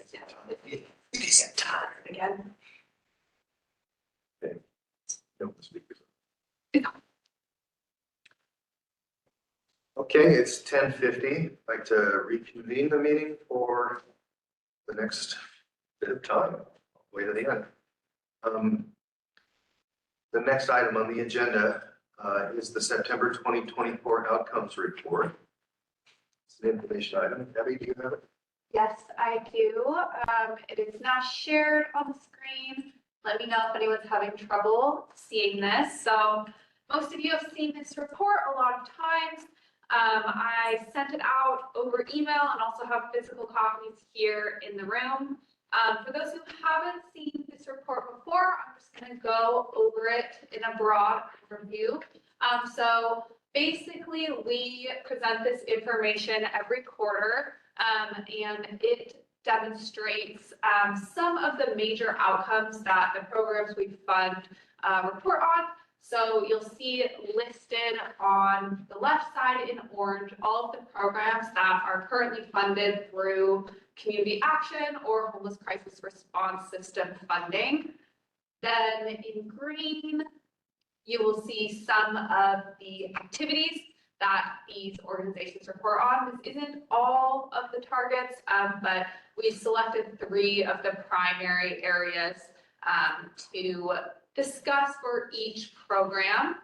Then you'll see the annual proposed goal we achieved to date and the % achieved. So for those who are not aware, The reporting year and fiscal year for these programs is July 1st, 2024 through June 30th, 2025. Right now, this report shows data from July 1st, 2024 through September 30th, 2024. So it's really just the first quarter of the reporting period. So most of the outcomes will be around 25% achieved, though some are higher or lower, depending on, the program flow throughout the year. Then you'll also see the annual contract amount in blue, the total spent to date, the current balance or balance as of September 30th, 2024, and the percent spent, which for most programs is also around 25%, though maybe higher or lower, depending on, their spending cadence. All right, so. Just a question. 2023 Yeah, the annual report period lines. says 23 to 25. 23 to 25. So this is the contract period that we have here in this column. It is confusing that it says annual report period. Up at the top, you'll see that the quarterly outcomes report date for this data is July 1st through September 30th, 2024. In this orange column here that says annual report period, this is the contract period. So the contract period, and then the data. So second column is the contract period. Yes. And then the data and activity description and the goals and percentage achieved, are those percentages across the contract period or? This is for the year. Actually, you know what? That is a really good point. I think this actually hadn't been updated. These should all say July 1st, 2024 through June 30th, 2025. Yeah. That's totally my bad. Yeah, because the contract period started in 2022. Thank you for pointing that out. So, I'll make a notification. yeah, I appreciate that. So the correction here is that the annual report period is for July to June. Yes, Last year, this year. yes, that And is the correct. data to date is just the first 3 months, the July through September 30th. Yes, that's correct. All right. Yeah, all right, so just to point out a few things. So on this first page is the programs that are currently funded through community action. A couple things to know, the Share Hunger Response Program actually already spent out 100% by September. So they will not be, spending additional money for the rest of this year. And also the Lordship Food Assistance Program is working on a new method to assess food insecurities. At the last report, it became apparent that this outcome to assess youth for food insecurities, they were having a really hard time analyzing it through the current method. So they're working on revising that for the rest of this contract period. And then another thing that you'll notice later when we do another one of these reports is that the Lordship Food Assistance Program is moving to be held under New Life Recovery Services, which is through the same umbrella organization. They've just been doing some internal restructuring in that organization. So that program will be run by New Life Recovery Services starting January 1st, 2025. Will that change the name of the report? Yeah, we'll change the name on the report, and we've come up with a new contract for them and everything, though all of their contract requirements and program description and outcomes are all the same. All right, moving down.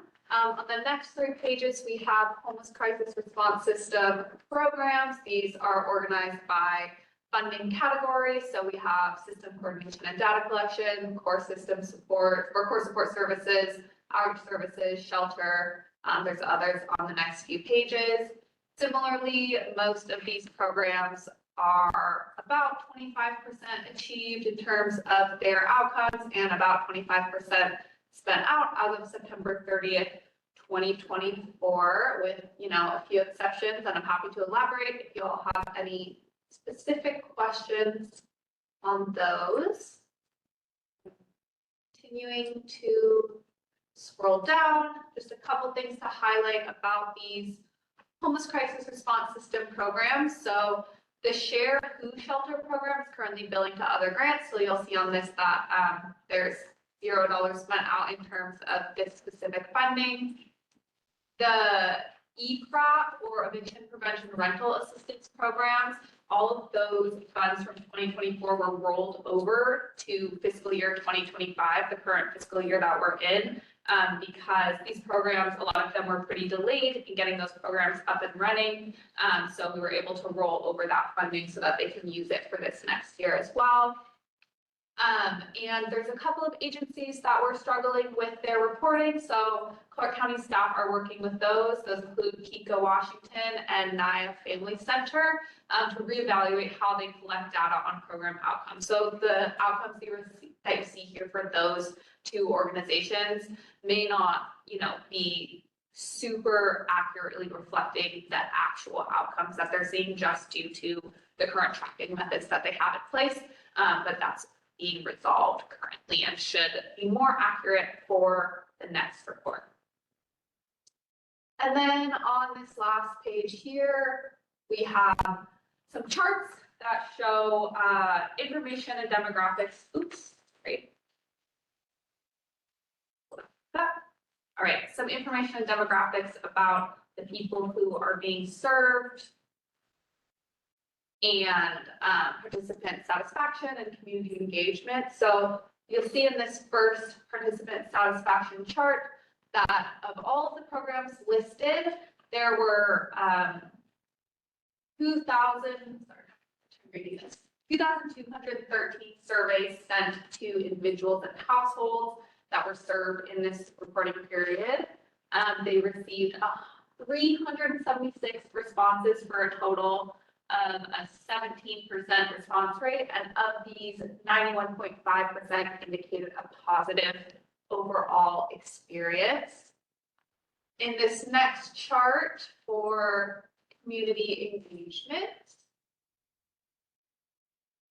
this shows how many volunteers donated their time during the supporting period to all of the programs. So based on the reports, there were 1,438 total volunteers for a total number of volunteer hours of 8,282.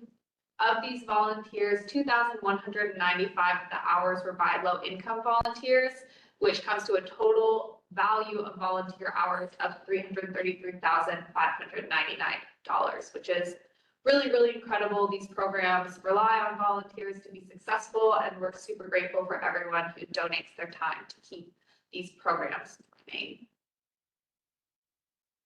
When looking at grievances, there were a total of 63 grievances received by programs during this period.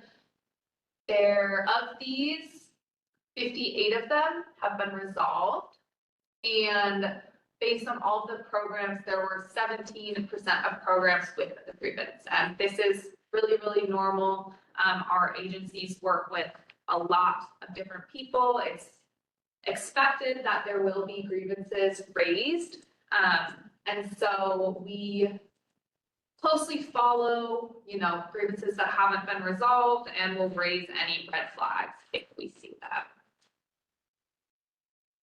All right, scrolling down, this shows demographics of people that have been served across the programs. Most of this data is collected from the HMIS system, but some of the programs don't use HMIS, like, for example, Share Hunger Response doesn't implement HMIS data for all of their clients, so they report separately.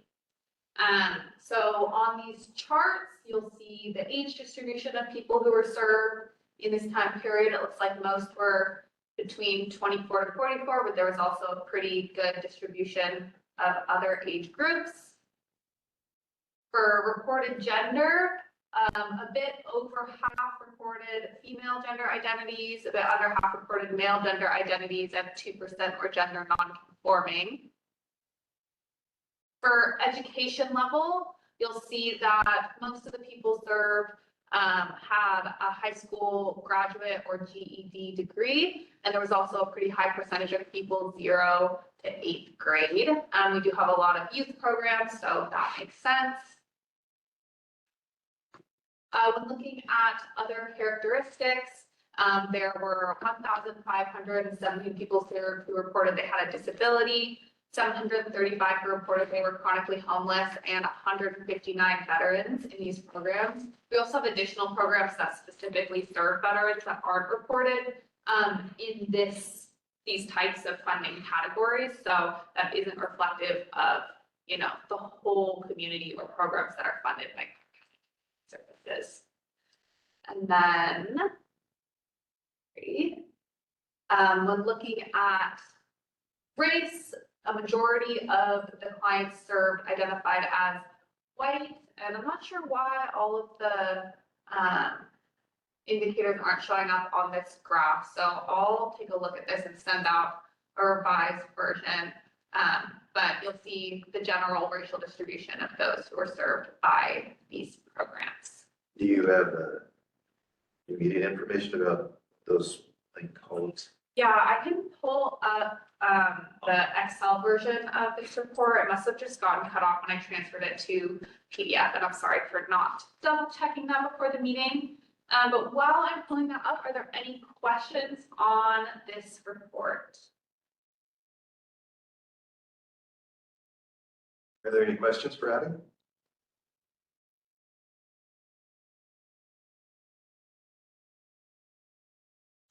I hear no questions. Oh. Turn that off. All right, so let's see, sorry, I'm trying to pull up the Excel version of this data. There we go. All right, so I'll add this to the report and send you all an updated version so that you have this information. You can zoom in. Indian, unless native, then Asian, then. This is Diana. I do have a question. Yes. Looking at the data there for the demographics, is the data for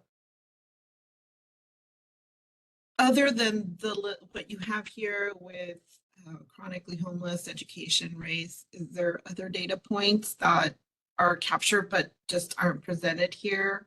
For example, English as a second language.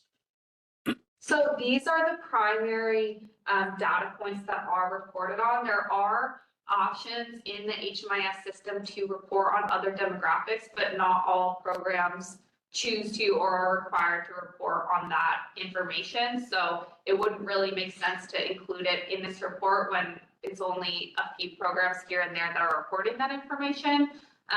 If you're interested, I can pull the HMIS report for, all of the programs, and we can look at some of the more specific information that's reported, even if it's just coming from a few programs. Does that answer your question? Yes, thank you. It's a HMIS reporting category. Yes, exactly. That dictates what's being presented here. Okay. Let it pass this. There's part of it. Why are volunteer hours $40.28 compared to minimum wage? Just wondering. So that is a data point that is determined by, I don't remember what the exact report is called, but it's a report that comes from like a national nonprofit organization. They assess, the monetary value of volunteer hours, and they have data on how much that would be worth in each state and each area. So we pull information from that report. And I think I've shared it with you guys before, but I'm happy to share it again if you're interested. If it's anything like other programs that monetize this kind of data, it's an incredibly complex algebra problem. It is. They have a lot of really robust data systems that they use to capture this information. Everybody theirs has went up for community compensation for boards and stuff. This went up 46 to 56, but I remember seeing how many other reports said. Yeah, this isn't a figure that says how much volunteers are being remunerated. No. No, I mean, I don't think these volunteers are paid because they're, you know, They're volunteers. volunteering their time. It's just saying what that time would be worth if they were in a paid role. You volunteer their time on their state decided to see low income or people with experience that are on. Definitely. And I found it, so the report is from an organization called the Independent Sector. And I can send you, their information about how they determine these numbers. That'd be awesome. Yeah. Too. Right, any other questions on this report? So again, this is the data on this last page is for the 3 months, July, August, September, right? Yes, that's correct. And if I'm reading this graph right about the number of hours by low income volunteers versus everyone else, that's about 20% of all the volunteer hours. Do you have a sense of whether that's above, low, or average? You know, I am not sure compared to other organizations. I can look into it, see what I can find. Compared to other community engagement, I guess. I imagine it as a pretty tough bit of data to tease out, but it could. Isn't it reported in the page? No, it's not. So, Well, it could chase out whether or not people who need to be seen for these programs are seen, you know, because those are the folks that have the connection, and folks might not be getting services then. for sure. Yeah. Yeah, I will say, so what you see in this report is a compilation of the data we received from all of our organizations, and it is pretty average percentage across reporting periods that we see in our area. So I'm not sure how it compares to other areas, and I can look into it and see what I can find. Yeah, maybe just with the other CAABs, if they track this kind of data. Yeah. If there's time. Okay, are there any other questions or comments for Abby on the report?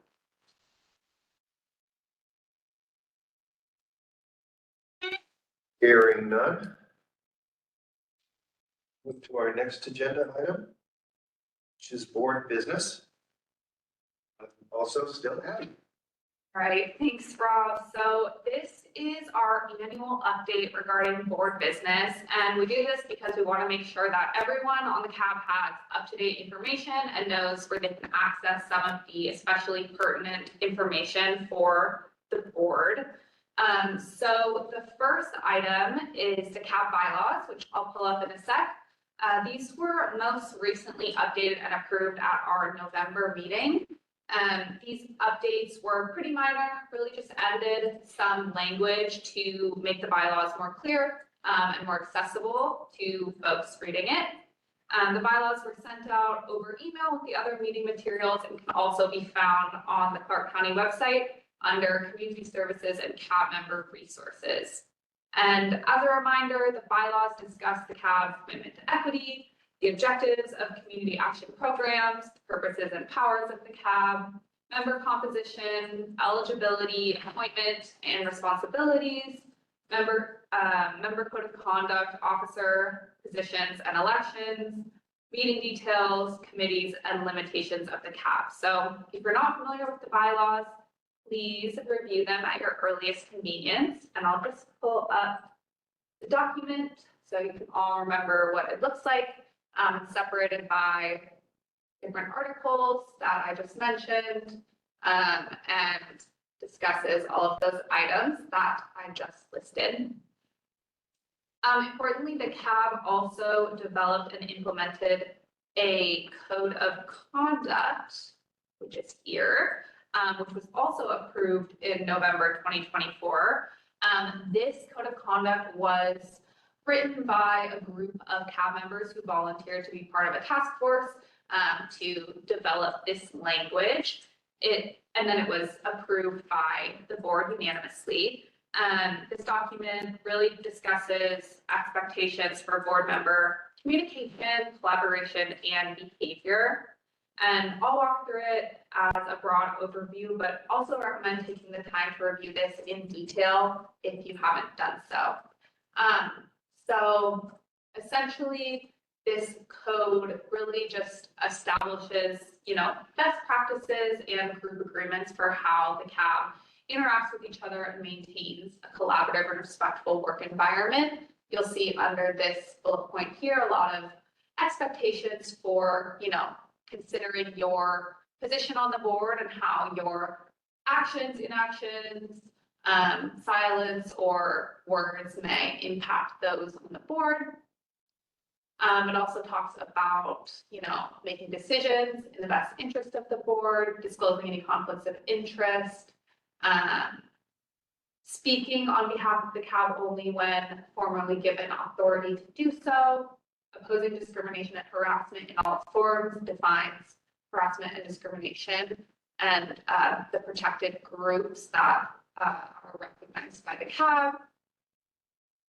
Discusses use of public resources, preparation for meetings, and just ensuring that CAAB documentation and presentations are accessible. It also has a few additional expectations for CAAB executive team members and some definitions of terms listed in this document, just to ensure that everyone is on the same page about what these terms mean. Any questions about the bylaws or the code of conduct before I move on?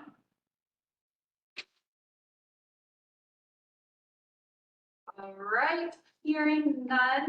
Next, we will discuss the conflict of interest form, which everyone should have received through DocuSign.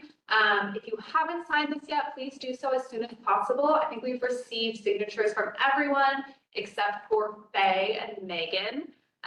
So please sign this as soon as possible. If you haven't, especially important to be familiar with the conflict of interest policy this year, because we'll be reviewing applications for funding. And this essentially makes sure that no one has a personal conflict that would impact decisions. And it requires members with a conflict to recuse themselves from applicable votes. So for example, if someone on the board works for or has an association with an organization that has applied for funding, then they would not be eligible to review applications within the funding category that their organization applied for. And if you didn't receive the form over DocuSign, please let me know and we will get that out as soon as possible. Similarly, you all should have received the CAAB general member description over DocuSign for signatures. We've received signatures from everyone except for Faye and Megan again, so please sign this as soon as possible. This really reiterates a lot of the stuff that's in the bylaws, talks about the mission, the CAAB's commitment to equity, board member qualifications. As you all know, our board members are divided into 3 types of representatives, which include elected officials, low-income representatives, and community representatives. We have an even distribution of these members on the board, and you all know which category they fall into.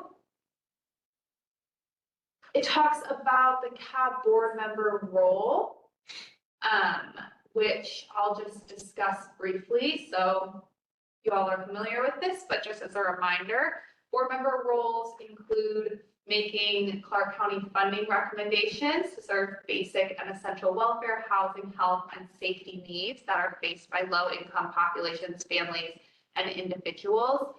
This will be done this year when we review applications for funding and make recommendations to the council. Provide input on long-range goals and guidelines for developing the department's objectives. We did this back in May when you all reviewed and approved the department's strategic plan. Encourage ongoing evaluation and enhancement of community service efforts to ensure appropriate responsiveness to changes within vulnerable populations. Establish a legacy that preserves human dignity and responds to basic human needs. Determine priority needs of Clark County's low-income population. This is primarily done through that community needs assessment process that you all are familiar with, but also just based on your professional and personal expertise and bringing that to board meetings, especially when we make decisions about funding allocations.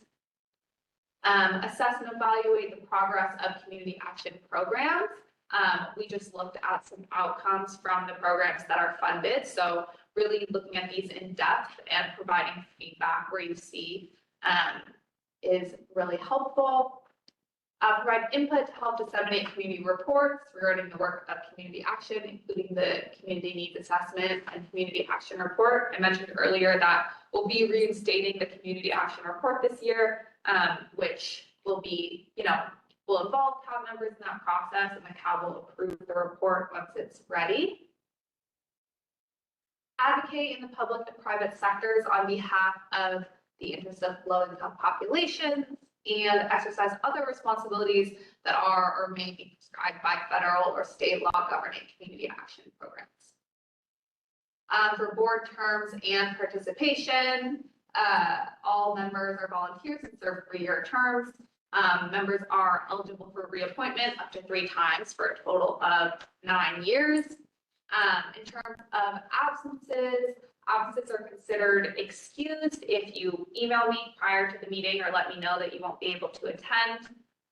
If a member has 2 unexcused absences in a calendar year, then a resolution will be attempted to be made with the board chair. And if a resolution for attendance cannot be made, then they'll be removed from the board. On this list of expectations, which are similar to those outlined in the code of conduct, talks about the benefits of being on the CAAB. Meeting times and commitments. Meetings are currently, or regular board meetings are currently scheduled for the first Wednesday of odd numbered months at 9 a.m. We will be discussing later in this meeting if this meeting time and cadence is still working for all of the board members. We can have a conversation if it doesn't seem to be working. And that really covers the brush strokes of this. So again, if you haven't signed this, please do so and let me know if you haven't received the document.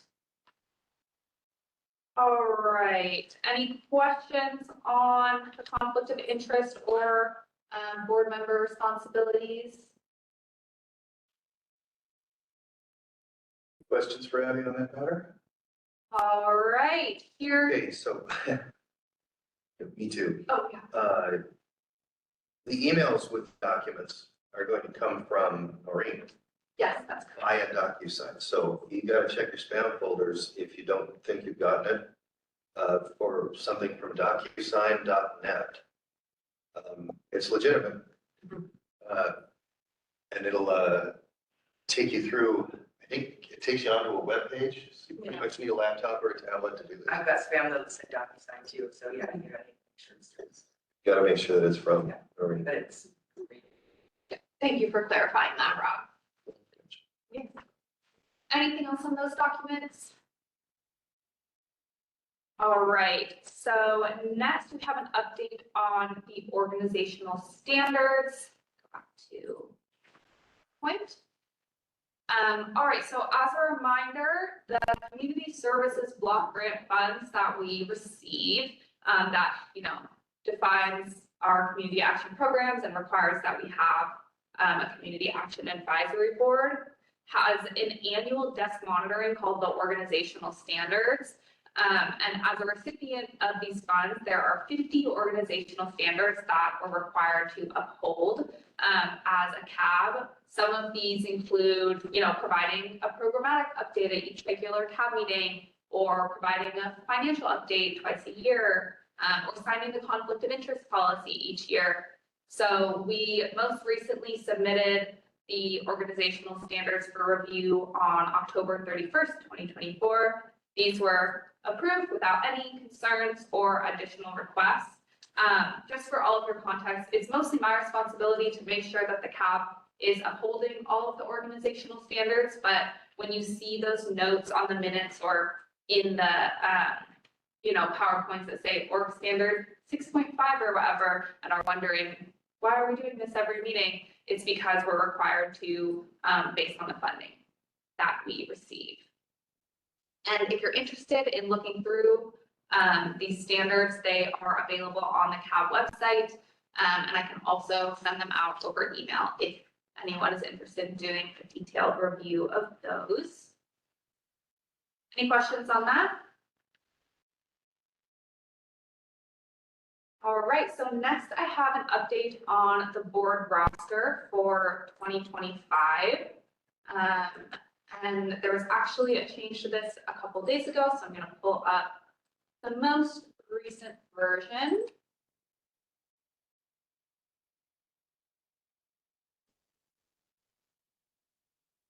All right, so this is our current board roster. As you know, we already discussed this. There's 3 different types of positions: elected officials, low-income representatives, and community representatives.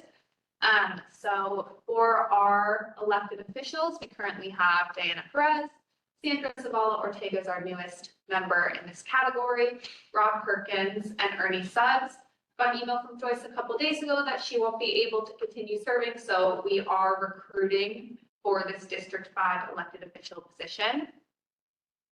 For low-income representatives, a couple days ago, received confirmation to appoint Rhonda Lynn Clark. She's the Deputy Director at SHARE to the District 1 position. We're super excited to have her, and we're in the process of onboarding her to the CAAB. We're still recruiting for the District 2 low-income representative position. Applications for this close January 17th. So please continue spreading the word and let me know if you have any recommendations. We also have Clover Spears, Megan Mulsoff, and May Solomoni. And then under community representatives, we have Amy Rourke, Lily Padinian, Nikki Hunter, Melanie Green, and Brittany Listening. All right, moving to our last item on this slide. This is an update on the county ethics policy. So I just wanted to let you all know that the county adopted a new ethics policy in July of 2024. There was an ethics, so there's now an ethics review commission, which is the result of a voter-approved amendment, actually back in 2021 to the county charter.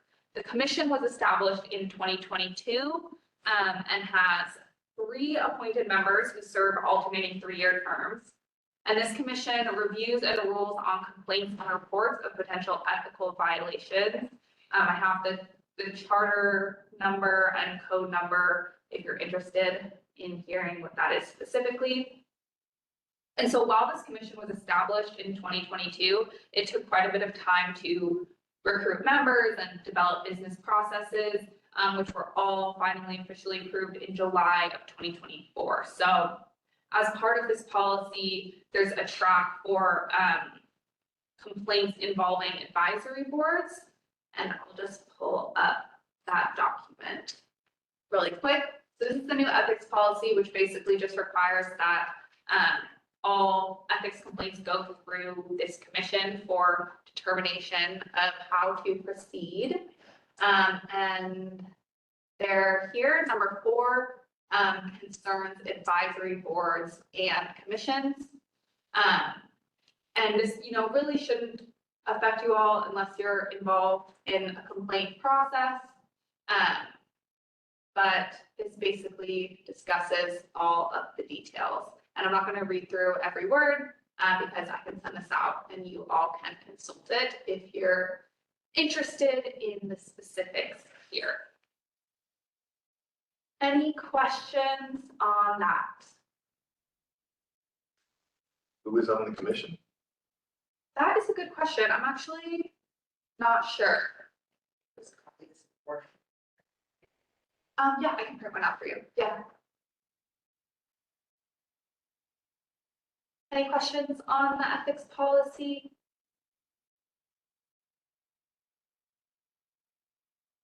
All right, hearing none, that is all that I have for board business. Thank you. Remember, it's my turn. Appreciate the introduction to it. And I think was that Amy asked you to send a copy of the ethics policy. You just need to print one out before she That goes. was, Yeah. The next item on the agenda is task force updates, also informational. We'll start with legislative advocacy. Amy Rule. Amy. yes, okay. Well, first off, I know that for the 49th district, tomorrow there is a town hall meeting at the library at 2 o'clock. If you don't share the speak up. With Monica Stonier and Claire Whitman, excuse me. That's Monica Stonier, and then Cleveland, And and Cleveland. Sharon Weiss. Sharon White, right? there we go, yes. And that's at 2 o'clock tomorrow at the Vancouver Library. And we did just get the bill number for rent stabilization. And Abby's going to send out a call for action because we do follow Washington Low Income Housing Alliance's priorities, and that is their number one. And that House Bill 1217 is to protect manufactured homeowners and tenants by stabilizing annual rent increase to no more than 7% per year. It requires 6 months notice for a rent increase of 3% or more. Ensures that fees count as rent, not rent for the purpose of calculating an increase. Limit move-in fees to the equivalent of 1 month's rent or less, and limit late fees to no more than 1.5% of the monthly rent. And there's a hearing for that on Monday, but get people to sign in for that one, or that there's already like almost 500 signatures or 500 people that have signed in either pro or con. About 120 of them that are con, and the rest of them that pro. And does anybody else have any other bills they're following? Because I have a whole bunch. But I mean, I know that CAAB is their priorities is housing, food, energy, wage equity, pathways to stability, weatherization and health, early learning, and youth development and support for families. What bills fall into those? So. There's a question. It looks like Diana has her hand raised. Yeah. Hi, Faye. I don't know if Jordan's still on or if he left, but I think it would be good to share the legislative priorities that the ECHO group is putting together. ECHO is the Ending Community Homelessness organization. It's the joint county and city effort. So they've drafted a legislative priority. So would be good to share that with CAAB. Okay.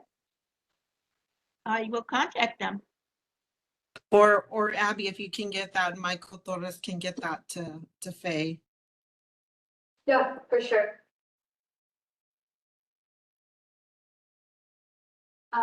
It looks like Brittany also has her hand raised. Brittany?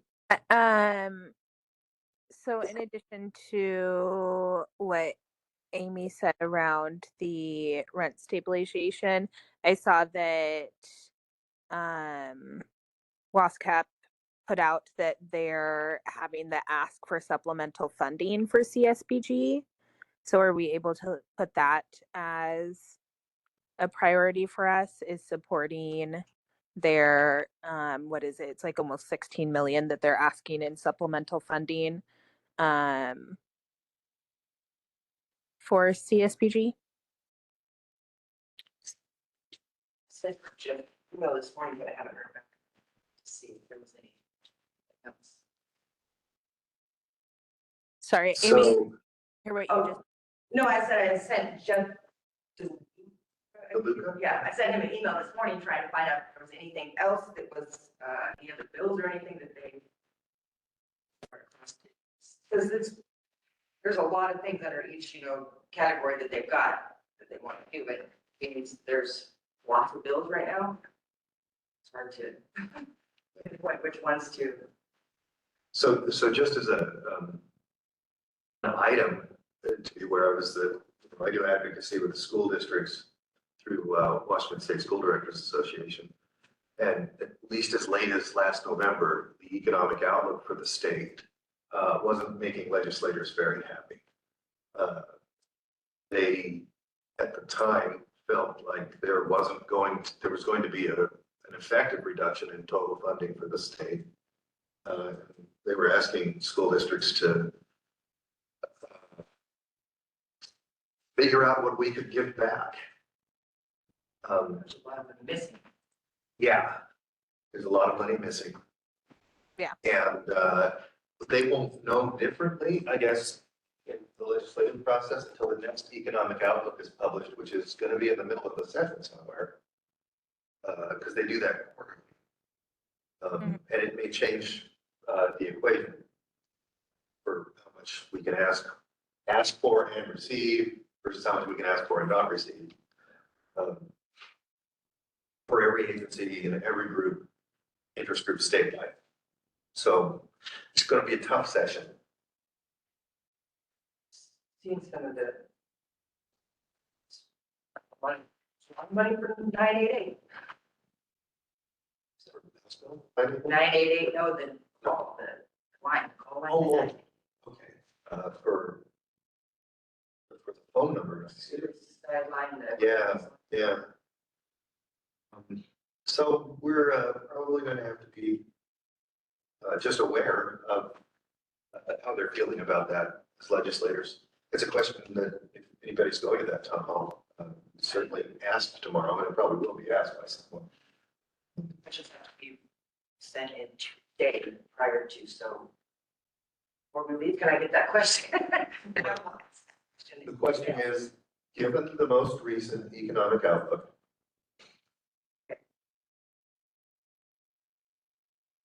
what do you think outcomes will be for funding all of the things? And, you know, you condense this question, but for funding all of the things that our people need.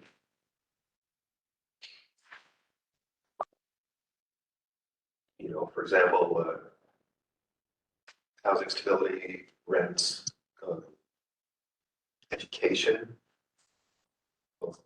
all three kinds, the childhood and K-12 and higher education are all going to be asking for a lot.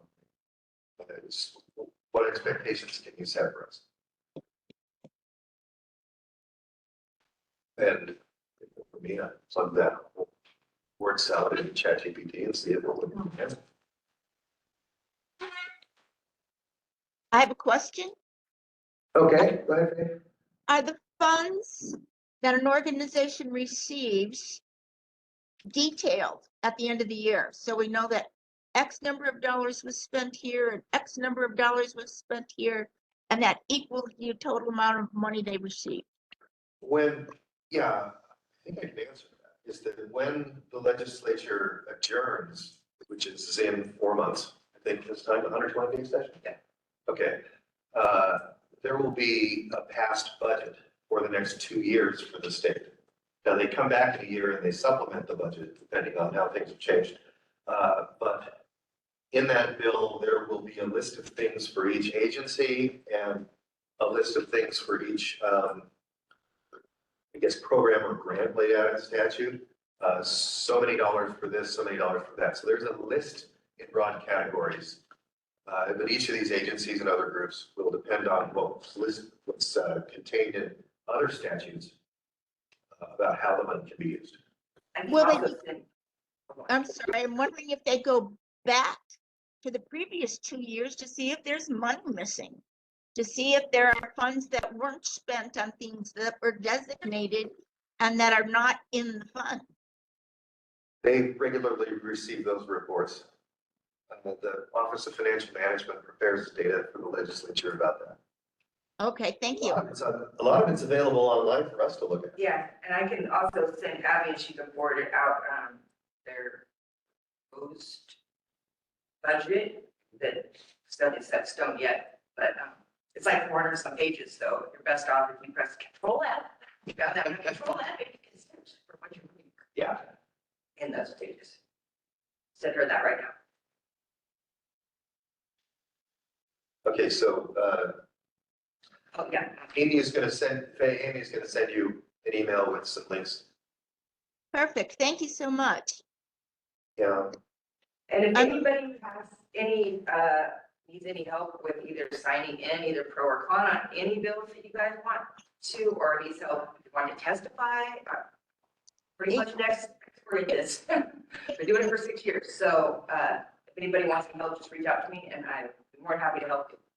I've worked in business for a long time and I'm death on budgets and making sure that everything balances and that where money is distributed is where it needs to be distributed and where it has been spent. That's something that I like to look at because I'm a little weird, but so do they go back a year and see if the money that was allocated for staff was used for staff? Or did it get sent over to the department that's used for educational materials? Because they had extra money in staff. You understand what I'm saying? Yeah. Where funds go so we know what needs to be funded for the coming year. Swatch has this cool thing that they did, but it's not really funny, but it was like, it's kind of cool though, but it shows where all of the, shows where they're lacking. It's not available to anybody, but it shows where they're lacking, like they're lacking advocacy in this thing and in this, you know what I'm saying? It's kind of a grid that shows that. That would be cool, but I good luck with that one. I don't know who would do that, but. And Yeah, it shows where they spent their money, right? No, this was more about what, but that would be a cool, I was thinking with money with this idea that they had, but this is just showing where they're lacking support, not for money, but it was services as in not, but it's okay. But I see what you're saying. That's Yeah, I'm curious as to whether or not their money was spent as it was allocated. So they know for the coming year, yes, we need X number of dollars for staff in the high schools and X number of yeah, I'm really familiar with that kind of thing. Each agency and each government has a revenue and expenditure report that they have to release within a few months at the end of their fiscal year. But you do have to go to each agency. Like for K-12 education, you have to go to OSBI. For healthcare, you go to the Department of Health, et cetera. It's a matter of searching for and Googling and at doing this all point, that. I'm looking at education mostly. Because Okay. our graduation rate is not where it should be. It's lower Sure. than the national average. And why is that? Do they not have enough teachers or do they not have enough materials? Are they I short think, books or? hey, I think there's some potential for someone like you and someone like me to have a conversation about K-12 schools and finance. Okay. But I do want to keep us on track, and we're almost out of time for the task force update. Yeah, because I said I'm available for, if you guys see anything about any other bill stuff. I'm sure we'll have more today on the next meeting. I'll have more update with more stuff because the session starts on Monday, but that's what I got right now. Awesome. Thanks, Amy. And just to loop back to Diana's question earlier about task force members. So the current members of the Legislative Advocacy Task Force are Amy, Faye, Brittany, and Nakia. There's always room for more members. So if anyone is interested in joining the Legislative Advocacy Task Force, please reach out and I'll be happy to add you to any meetings as we move forward.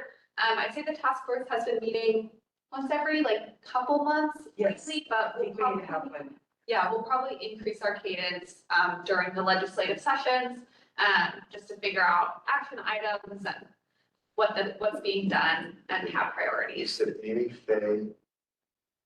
Faye, Brittany, and Nakia. And for the Community Needs Assessment Task Force, this task force is currently inactive. I'll be reaching out probably in the next couple months to reassemble it since we'll need to start thinking about the survey process for the next Community Needs Assessment pretty soon. So once I get through all the RFA craziness, I'll start thinking about that. and reach out for members of that task force. So if you're interested in joining that one, start thinking about it, and let me know. Diana, was there any other task force information that you wanted to talk about during this agenda item?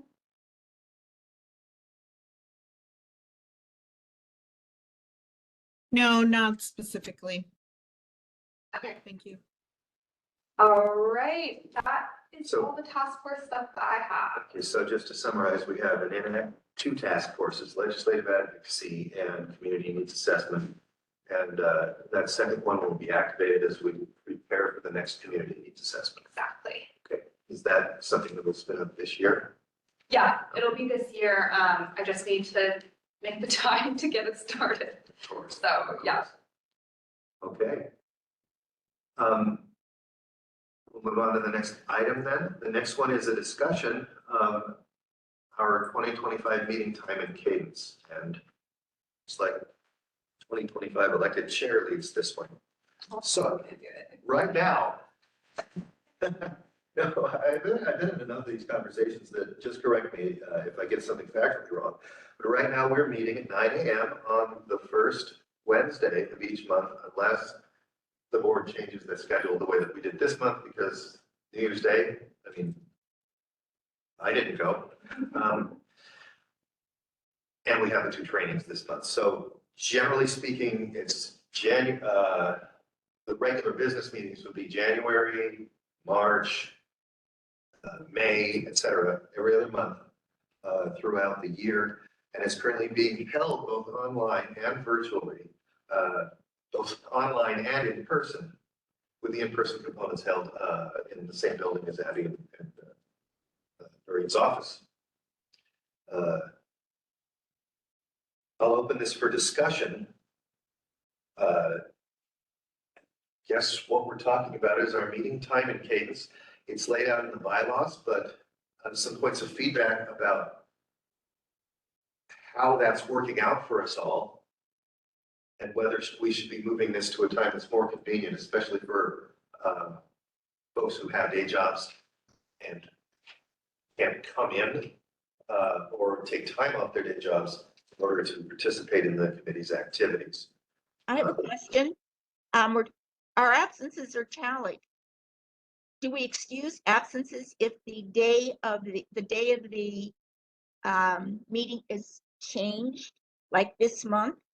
If somebody has something to do on the 17th that's already set up and they can't make our meeting, are they going to be penalized by having it counted up as against them? So the same policy as all of our regular meetings, absences are excused if you let me know in advance that you won't be able to attend. Okay. Yeah, and changes to the meeting times and places should really only happen if the board approves it. Can I call a meeting? You can call special meetings. I can call some special meetings, but maybe. I said, when I've missed a meeting in the past, I've watched it, so I caught myself up. Right. That's the nice thing about it. Right. But I don't think that there's any way for the executive team of the county to surprise you with a change in meeting date and time. Yeah, and when there is a change in meeting date and time, like for this January meeting, you were notified months in advance. So, and we sent out a poll to determine which dates were best for folks. So that was a group board decision. Really, the purpose of this conversation is to discuss our regular every other month board meetings, which are currently scheduled for Wednesdays from 9 to 11 a.m. on odd numbered months. So do folks want to discuss changing that meeting time or cadence, or is it still working for everyone?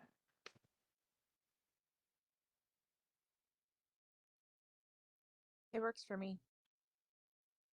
For me, it's easier on Fridays, especially Friday afternoon. My schedule's pretty clear unless I have a doctor's appointment come up. If any of you have to have doctor's appointments, you could wait months for that. But usually I try to get around it. The current time works well for me. Yes, the current works for me too. I'm pretty much good anytime, as long as I know in advance when it's gonna be. This is Lily. Current time works for me as well. This is Sandra. The schedule works as well, but Fridays would be preferable, but it does work. I tend to have open times on Fridays. Part of the question is whether we should change the time of the meeting. Because of some expressions by members of the committee that it's hard to get away from work. I've been looking at you because you're in the room. I'm not looking at. No, I'm looking at you expecting that. Okay. No, I'm not expecting anything. I apologize for that application. But what I'm beginning to hear is a consensus that the Wednesday morning meetings are doable for most of us. If you have a difference of opinion about that, now is the time to speak out.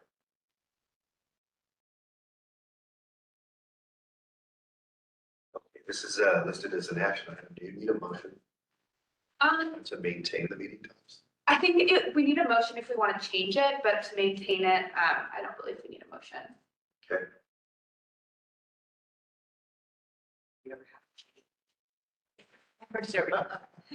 It's a few people expressed a desire to, or no, a willingness to go to Friday, which is more convenient for some. I tend to just block off the time myself. So, and you know, I'm not hearing a call for changing that from the current makeup of the committee. And given that it's recorded, as Amy pointed out, that if you miss a meeting, just let Amy know. Don't let Amy know. Let Abby know before the meeting begins, and it'll be recorded as excused. Beyond that, are there any other comments, questions? Hearing none.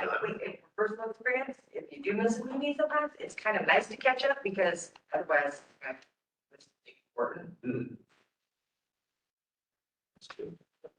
Okay, hearing no other comments, we'll maintain our meeting time and place as currently constituted and move on to the next agenda, which is open public forum. This will be a time for members of the public interested in making a comment to the Community Action Advisory Board to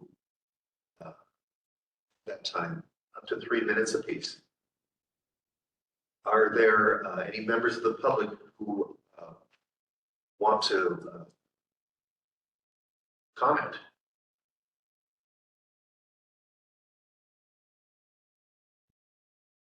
Are there any members of the public who want to comment?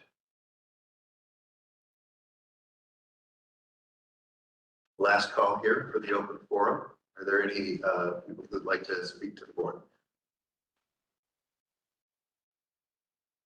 Hearing none, we will close the open forum at this time.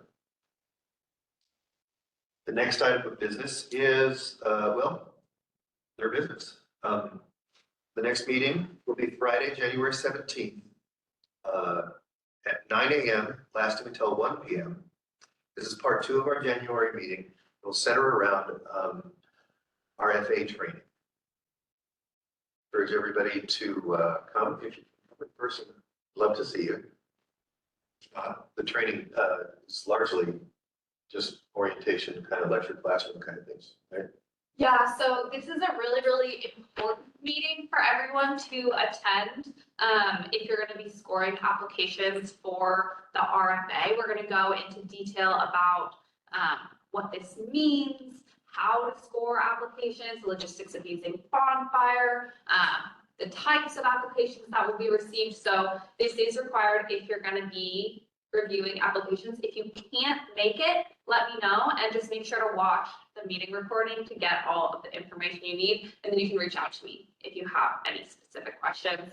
And then I mentioned this earlier, but the March 5th and April 2nd meetings are extended until 12:30. I know this is a big extra time commitment, and it's a lot.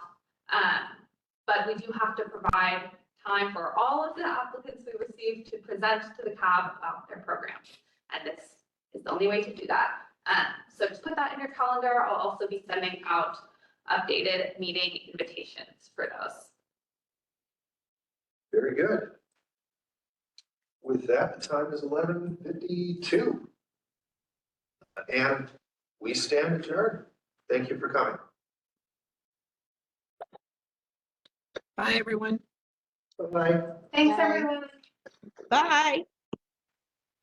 Bye. Bye.